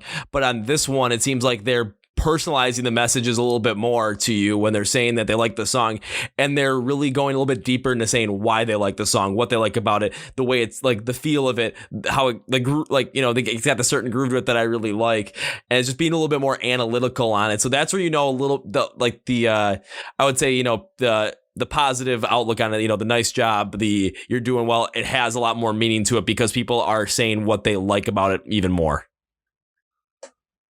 No, yeah, for sure. Yeah, the audio is kind of cutting out, but hello? Oh, do you need me to repeat that? Yeah, it's just I missed a couple. Yeah, so basically in summary, it seems like you're getting a lot more people making more personal comments about it, saying, alrighty, I like this song, but here's why, instead of saying just good job. And that's got to be more of a vindication that this song is a lot more powerful to those people. This is definitely more than just that's good. This is like, people are genuinely like, dude, I don't know what you did, I don't know what you're eating, but I want some of that. Like, give me some of that. Like, this is amazing. I've had people reach out to me personally. I don't know about the other guys, but I've people reach out to me like, dude, this song you did is so freaking amazing. And it's incredible that they're not only just going to the band, but they're also reaching out to like one of the members of the band or other members to let them know personally that it's good, which is just incredible. Yeah, it's super. It's I guess surreal. You know, that could be a cool or an appropriate word, because if you're somebody who's not used to that, then it's a surreal feeling having it for the first time. Oh, very much so. When you first get that, first song that's more vindicated with people responding to it, it's kind of like a little bit of like I'm moving up in the world a little bit. People are really starting to connect with a little bit more. Oh yeah, like progression. I like this. It's good. It's like this is pretty cool, I guess. Yeah, it's like I like where this is going. Giggity, giggity, giggity. All right. I like this guy, Great Falls. You're pretty good. Like Larry. Yeah, Great Falls is pretty good. Giggity, giggity. You never know what he's gonna do next. Oh yeah. Giggity, giggity. Let's have sex. Let's have sex. I watch too much Family Guy, and that's how I have the sense of humor that I do have. I've used to watch it all the time. I haven't really watched it a lot recently, but I mean, I still remember the classic bits. So it was so good. I'm more on a It's Always Sunny in Philadelphia kick, honestly. But then again, who isn't? I love Sunny. Oh, it's so good. I was watching some of them, the clips today, even like some of the newer seasons, because the last season I wasn't the biggest fan of, but the one where they had Mac and Charlie riding around on bikes and the kids steal their bikes and they just literally just beat these kids up in the middle of the street. It's just so damn funny. My favorite one is when they're at the water park and Dan DeVito, he starts going off. He's like saying like, I have AIDS. So he goes to like the front of the line, goes down the slide, and it cuts up his back. So he gets down in the water and he's bleeding. And the lifeguard is just like, there's AIDS in the pool. Just blows the whistle. AIDS out of the pool. Yeah, my favorite episode is when like Meg is like complaining to Peter. She's like, and he's like, Meg, who let you in the house? Meg, who let you in? That's the best one. I'm sorry. I'm trying to think. Man. Champion of the sun. Family Guy. You're the master of karate and friendship for everyone. J-Man. Master of the night, man. Let's just start a Sunny in Philadelphia cover band right now.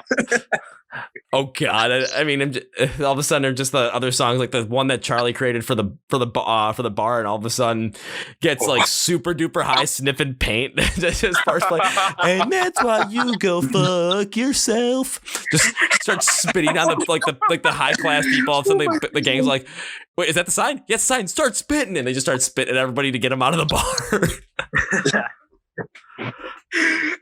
I love that show so much. Oh God, they get away with so much, but it's easy to see why, because it's just everything is so satirical, and you're laughing at them just because of how horrible of people they actually are. Like these people are not meant to be looked up to; they're meant to just be laughed at throughout what they do. Now that is good TV. Oh God, yeah, it's the best. It's good TV. It's not supposed to be inspirational. It's just supposed to be something that you can watch, think is ridiculous, and laugh at for a half hour. Yeah. The world needs more laughter, damn it, right now. Hey, that's why we need It's Always Sunny.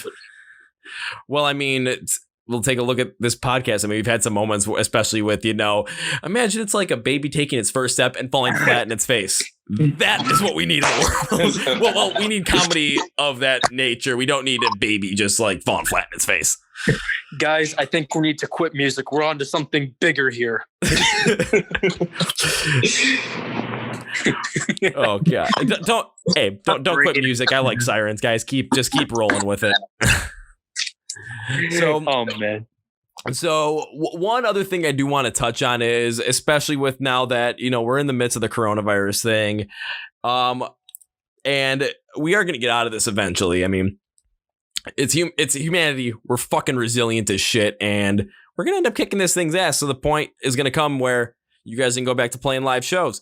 I'm gonna get to go back to seeing live shows, get in a mosh pit, break my nose, maybe get another cut above my eye, and almost bleed out on the floor. I mean, it happens.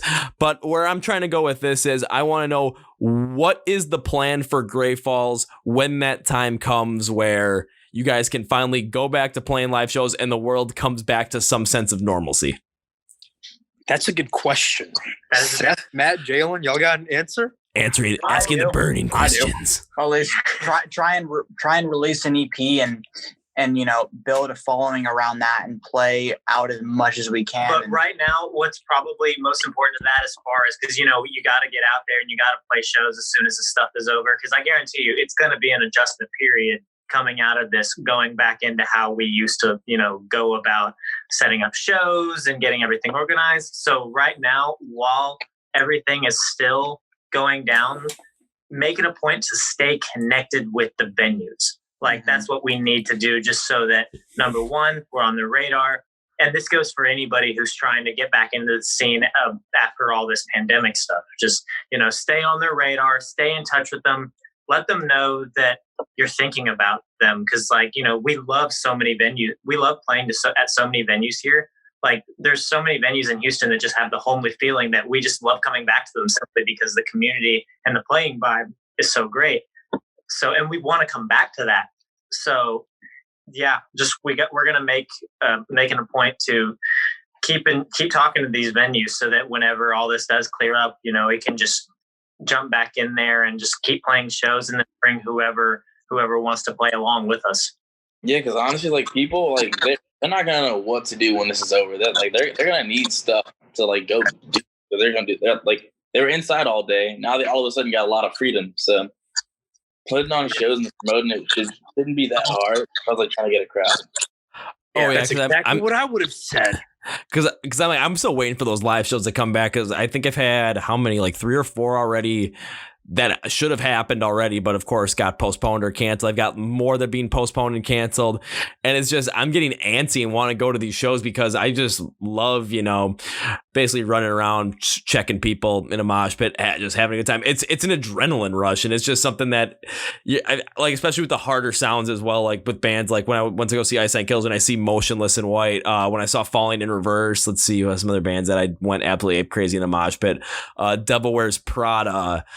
Seven Dust, when I see those kind of bands, or when I go see Rise Against, because I saw them at Riot Fest, and that was just ridiculous with how many people were there. It was just the amount of bouncing back and forth in between, just getting knocked around. I love that feeling. I don't know why. It's just an adrenaline rush. So I really can't wait for that moment to come back. But Seth, I think what you said might have been the most insightful thing that whenever I asked this question. Everyone kind of gives a very similar response, and it's very understandable. What you said about staying connected with the venue specifically has to be maybe one of the more interesting things I've heard on this. Thank you. I really appreciate that. Yeah, it's just, that, I guess I feel like that's really the best thing to do so that, you're not caught empty-handed, still scrambling for places to play when all this is over, just in case those venues do get a lot of inflow from the bands that want to get back out there playing. Because I guarantee you, there's so many bands in Houston right now that are just itching to get back in the circuit, and as soon as they can, everyone's going to be all over it. Mm-hmm. So that was the first thing that we had in mind when thinking about getting back into the scene. And I was going to say the exact same thing. So you're welcome. Okay, well, Chandler, you must have this incredible mind. Might be working a little bit of a time lapse versus everybody else. You have no idea. I am crazy. Yes. Don't worry, we're all crazy here. We all like rock music, and we all like just going and just rocking out like crazy, which apparently is not that big of a thing in the world today. Needs to be bigger. Well, in the US at least. Everyone wants to be huge. It's like 100%. It's like all pop music or for some reason country music. I'm like, no. We gotta rock out, man. Modern country music, I feel like rap is just slowly starting to get it, because in some of these new songs you'll hear actual instruments. So I feel like it's starting to catch on because they run out of stuff to do, so they kind of have to like add in some of the inspiration.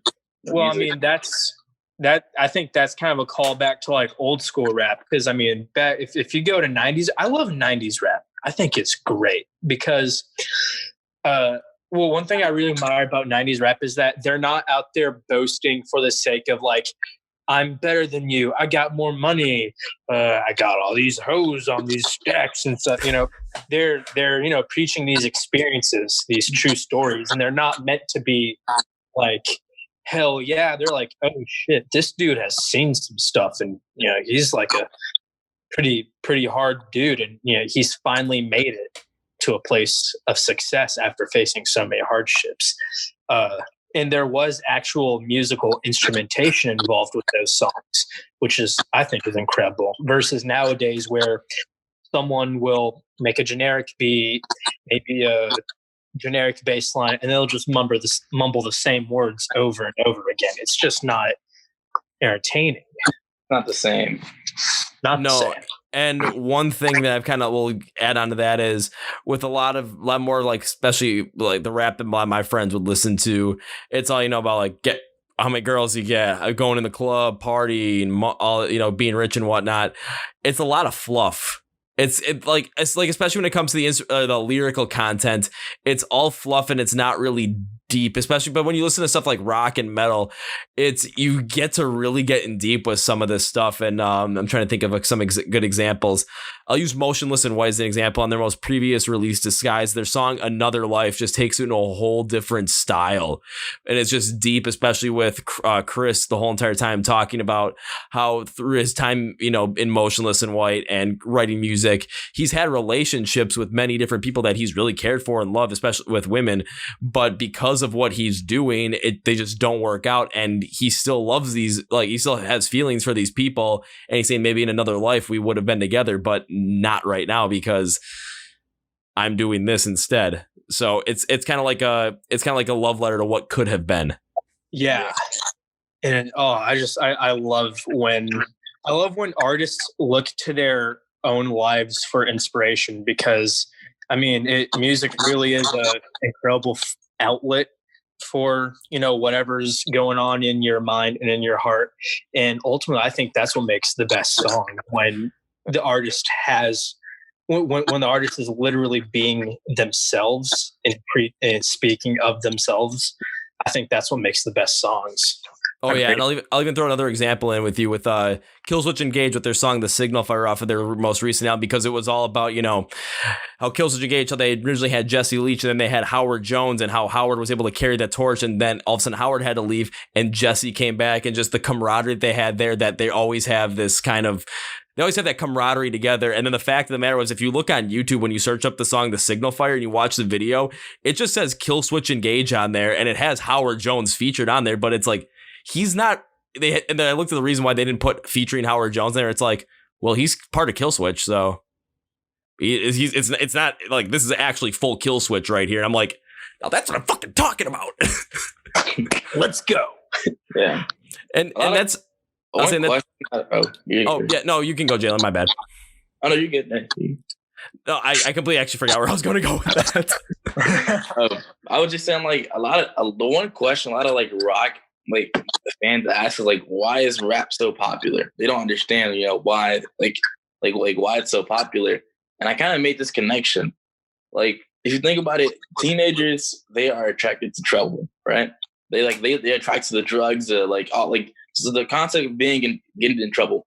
Back in the 80s, that's what all the rock stars did. They partied hard, they did all this hardcore bad shit, and that's why they were at the top, because all these teenagers were so attracted to doing the wrong shit and basically getting in trouble.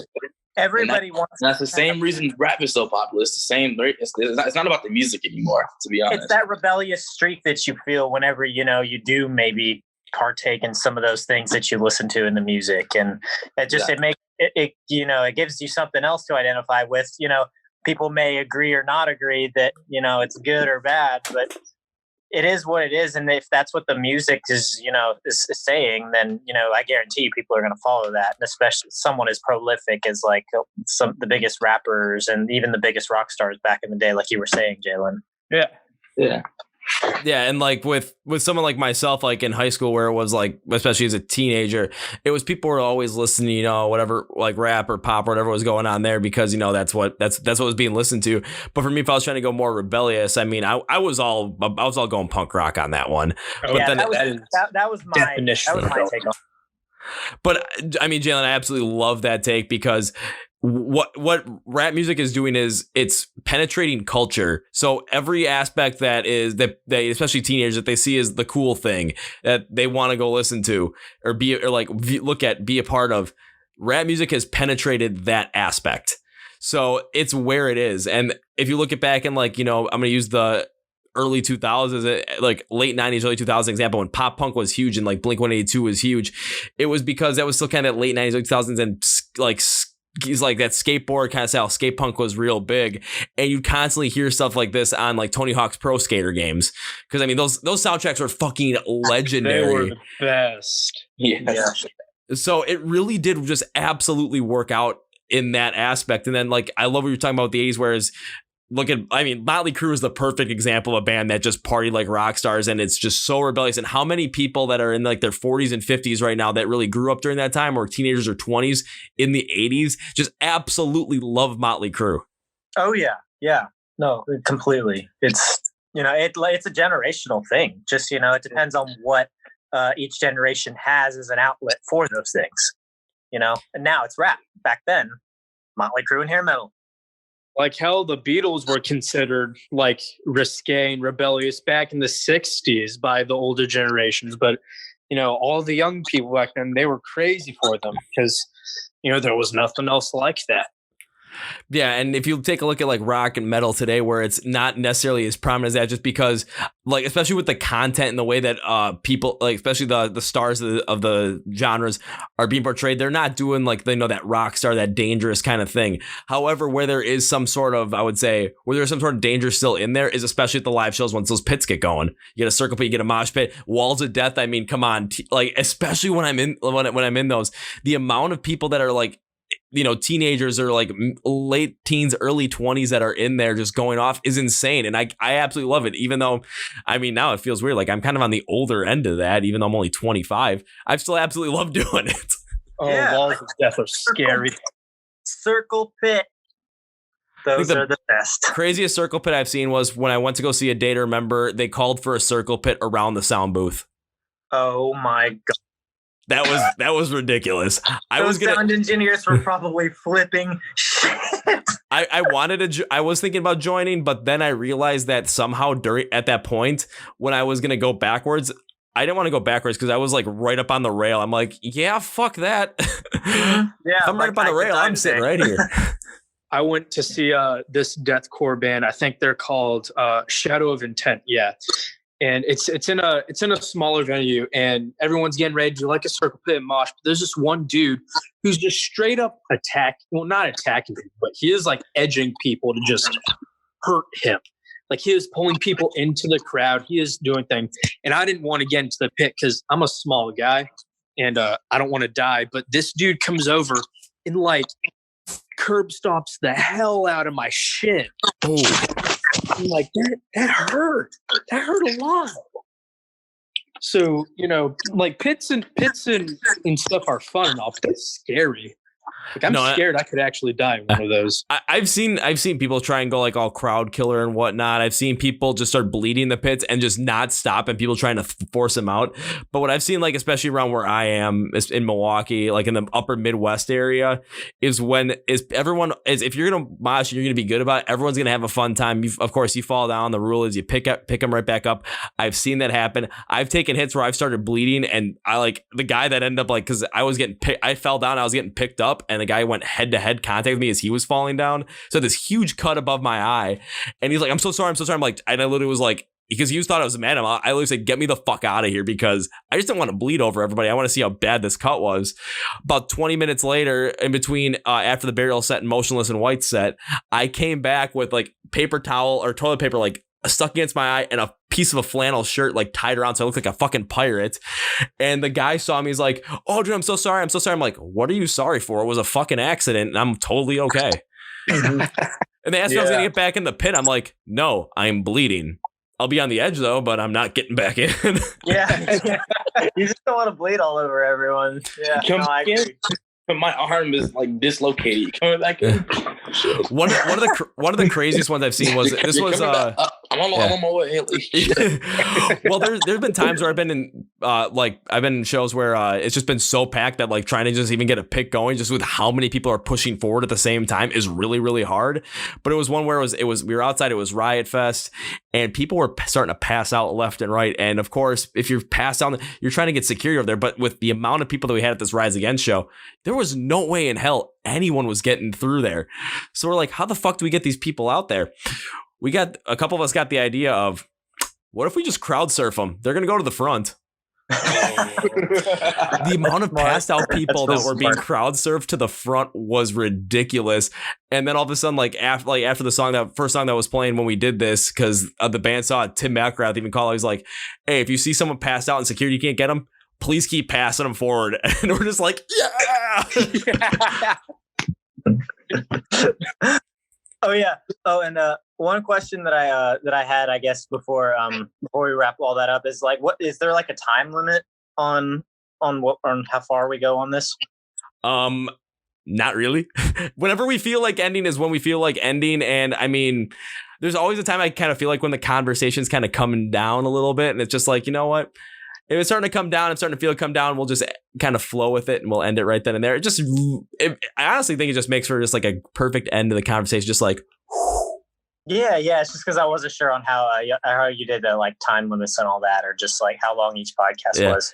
Well, I think the max I've ever done has been like, I think 2.5 hours. And it was either with my buddy Chris, who, I mean, him and I have been listening to music like this like for the past, ever since I met him. So that'd been like in 2012. So we've been doing this for like 8 years. And then this other guy who his name's Andrew, I've done with him for like 2.5 hours. But most time like on calls like this, I'll usually let them just flow the way they flow, but I kind of max out around 2. And I'm looking at the time right now. I'm at about hour 43. Yeah. Oh, that's not bad. That's pretty good, man. No, I mean, pretty much like everything I want to talk to you guys about, we really did go through, and we really hit on a lot of these things too. I had a lot of fun with this one, especially with the whole entire idea for the Sirens music video. Jaylon talking about how describing his band like a baby taking a step and falling flat in its face. Just all the ridiculous other things that we came up with on this one. Happen, man. That's the beauty of it. That's the whole point of this. The whole point of this podcast is, we're going to talk about the music. We're going to talk about the band. We're going to go forward like that. But we're just going to end up doing it instead of like, super duper put on our professional faces and put on our professional voice. So the music industry. As you can see. Yeah. Or it's like. Yes. It's like, as you can see on my resume, I recently did this job. You call Frank Torres. He'll let you know how great of a job I did. Listen, I'm here 24 hours a day, 7 days a week, 365 days a year. You can count on me. Thank you very much. It's not like that. It's more like, we're just going to be ourselves on this one, because honestly, that's what I would rather talk about, is like us, the band just being themselves. You guys just being yourselves. And let's just say, if we get off on a tangent, I'm like, fuck it, let's go. I mean, we're talking about Family Guy and Always Sunny in Philadelphia for a little bit, for God's sakes. Hey, man. Come to one of our band practices and I'll make some of the most obscure, unrelated references in the world. Talk about being myself. I am a completely different person. Not gonna lie, I probably would pick up on like half of those. It completely works with whatever we were doing. So I'm not gonna lie, I probably would pick up on like half of those references, honestly. Yeah, man. Remember when we were writing our when we were writing one of our songs called Orange Juice, which I named. There's this one part of the song where it's like da da da, and there's a pause, and I was just like, guys, do it again. I got the best idea. So da da. It's like, stop, hammer time. See, if you're gonna go dun dun dun and stop, I'd be like, keep going like dun dun dun dun dun dun. He's the eye of the tiger. It's the challengeable rival. I never even thought of that one. See, I can come up with the obscure references too. Hoo ha, yeah. At that point, I've been like, and out of frame. Wait, I can't go that far. Is Bill Cosby. Oh yeah. Oh my. That's something that gets thrown around every now and then. Beep bop doopity bop. Shibbity shoobity hip hop roofie. God damn it, Chandler. Yeah, I have issues. Oh shit! This is the part where I need a box to be like, if you have an issue, here's a tissue, but I'm just gonna make virtual tissue. It's imaginary. We're gonna be famous someday, and then someone's gonna like discover like a tweet of mine and be like, "Oh no, he's bad." It's gonna be something just so stupid it doesn't even make sense. Just say you were tweeting like you were Charlie Kelly. Done. Yeah. I was tweeting the style of "It's Always Sunny in Philadelphia." It was supposed to be taken bad, but it was supposed to be taken bad because, well, it just was. I mean, you never know. Oh man, but yeah, we are an entertaining group of lads. Yeah, and Kevin, seriously, I want to thank you for asking such great questions, like for the band, and letting us spiel about what we do with Great Falls, because not a lot of people ask. Like, and it's a lot of fun and good to talk to someone who likes the same music as us and really loves to do what we do. And it's all about just connecting with bands on a even though we're not local to like Milwaukee or anything, it's still like it's almost like a local internet basis kind of thing, which is cool. Because like local has taken a brand new meaning. Yep. I want the people of Uganda to see this, Oh yeah. Brazil. Well, I mean, Seth, I want to say thank you for that comment, because one thing I've always tried to do is just kind of, especially with the podcast, now they've been featuring more and more bands, do I want to hit some of those heavy hitters? Absolutely. I mean, I'd love to talk to the people that I listened to for such a long time. I'd love to talk to people like Tim McElrath from Rising. I'd love to talk to Spencer Charnas from Ice Nine Kills. I would absolutely love to talk to David Draymond from Disturbed if I ever got the chance. But right now, it's like one thing that I absolutely love doing is talking to the bands I like to call the emerging bands. So it's the bands that are going to be the next big thing, because any of these bands can pop off at every time. And if I find music that I like, it's like, if I have a chance to talk to them, I'm going to go for it. Why not? And it's not just, bands within the United States. It's like earlier today when I shot this episode, I interviewed a band from Belgium. I've interviewed multiple bands from Italy. I'm supposed to get one from Portugal on next week even. So it's like, I'm really trying to go off on this stuff. Yeah, that's fantastic.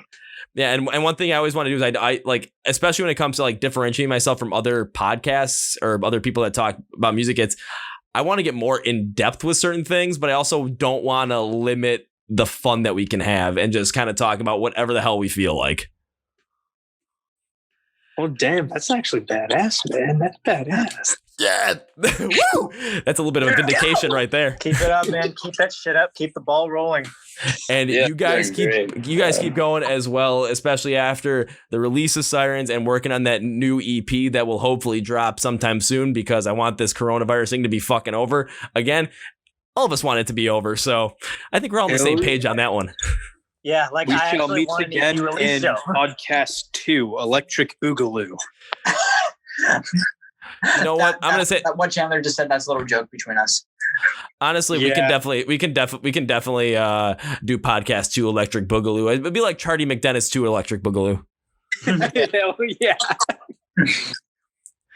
See, I get this stuff, even though I know that's not the direct reference for Electric Boogaloo. See, I see what you're going for. Got it. Yeah. Well, all right, guys from Great Falls. This was again absolutely fantastic. It was a great conversation. I loved a lot of the points you guys brought up, especially when it comes to growing your band and making sure you're staying connected during this time of coronavirus. Seth, that was a fantastic point. I got to call that out. Chandler, you're fucking ridiculous, man. Yeah, I know. Chandler is the sense of humor that really keeps us just, at a good level with, you spend hours and hours on end in a steamy garage just playing the same songs over and over. Sometimes it can get to you. Sometimes, playing a lot of shows and getting busy can get to you, but Chandler, he's always there to lighten the mood. So thank you. Essentially what you're saying is I'm the reason we're doing. No, I'm kidding. No, you're the reason why we're still together. Everyone has a role in this band, and it's very distinct from each other. And if one person were not there, then the whole system would come crumbling down. It is like a government. Oh, alrighty. That's another good analogy, but I still think analogy of the month has to go to Jaylon. Analogy of the month still has to go to Jaylon for the baby one. That one was just yeah, that was highlight. Highlight. that wasn't just reel, that was one of the many highlights that this podcast is going to offer. So, guys, I want to thank you guys for being on the Chord Progression podcast, and thanks for reaching out to me because I absolutely love when bands reach out and be like, "Hey, can we get in the podcast? What do we have to do?" I'm just like, "Fuck it, you just did what you needed to do." Dude, seriously, thank you for hitting me back so quickly, because that was just like I saw like what Planet Mercury did, and that just looked, and we'd never done anything like this before. This is our first podcast, our first like kind of real interview video thing ever. Yeah. So yeah, thank you for popping that cherry. Thank you, man. I never would have guessed that this was. I never would have guessed that this was your first interview because it was just so damn natural, just flowing wise. It was fantastic. I mean, this wasn't my first interview, but this was definitely the best interview that I've been a part of. Because in my other band, ATR, we've been on a couple of. There was this one YouTuber out in not too far away from here, and he interviewed us, but it was like. It wasn't good. And then there was this one radio station, but the lady was just, she was annoying as hell. But you actually hit important questions and you have fun while doing it. So you, sir, you got a talent. Keep up the great work. Thanks, guys. Yeah, thank you guys. And you guys keep up the fantastic work with the music as well. I can't wait till that next EP, or your first EP drops, I should say. And then hopefully, later down the line, I get a chance to see you guys play live. Sweet. Just send you an autographed copy of our EP whenever we get it out. Oh, fuck yeah. Please do, guys. Please do. Hell yeah. Me and you will mosh together. We will. Yes, we will. We will fucking mosh together. And Jaylon, if you're the one that ends up actually breaking my nose, I'll be okay with it. All right, guys. We'll end it on that note. So thanks for stopping by the Chord Progression podcast. This was a fantastic time, and hope to see you guys live sometime soon. And can't wait for that new EP to drop whenever it does. Yeah, we'll be in touch again. All right, take care, guys. You too. Be safe out there. Yeah, you too. Well, friends, that was my interview with Gray Falls out of Houston, Texas. I gotta say, this was one of the funnest ones I've ever had, especially with this being one of their first interviews ever on a platform like this, doing a podcast. And I mean, they did absolutely fantastic. Everything was flowing so well with the fact that there was really no weird points in there. And you really got a full take on who the band is as a whole and who all the individuals are in that band. So I would say this. After you're done with this, go to Spotify, go to their Spotify profile and listen to their new single Sirens, and get ready for their new EP when it does drop, once it does, because when it does, you will end up seeing them probably, or most likely, back on the Chord Progression podcast. You will see a whole entire thing we'll be doing with them, because I really want to promote these guys along with a lot of the other bands they want to do, such as Planet Mercury. We've done promotion with Stand the Canvas. We're doing one with Jaylon. I'm trying to think some of the other ones. We've got another one coming up real soon that we're probably going to do a promotion with. We did one with Suasion, I should say, and they're going to be our next podcast, so get ready for that as well. So I want to thank you guys for listening to this episode of the Chord Progression podcast. I'm just going to keep bringing you these absolute fire interviews. Wait, these absolute fire interviews. That's not something I say. These absolutely insanely awesome, fun interviews that you're going to want to listen to. So we're going to keep up the heat. But until then, see you next time. This is Kevin from the My Song Day Rock 2000 Today presents the Chord Progression podcast. And you guys know how I end every single one of these episodes with a big, healthy, and hearty see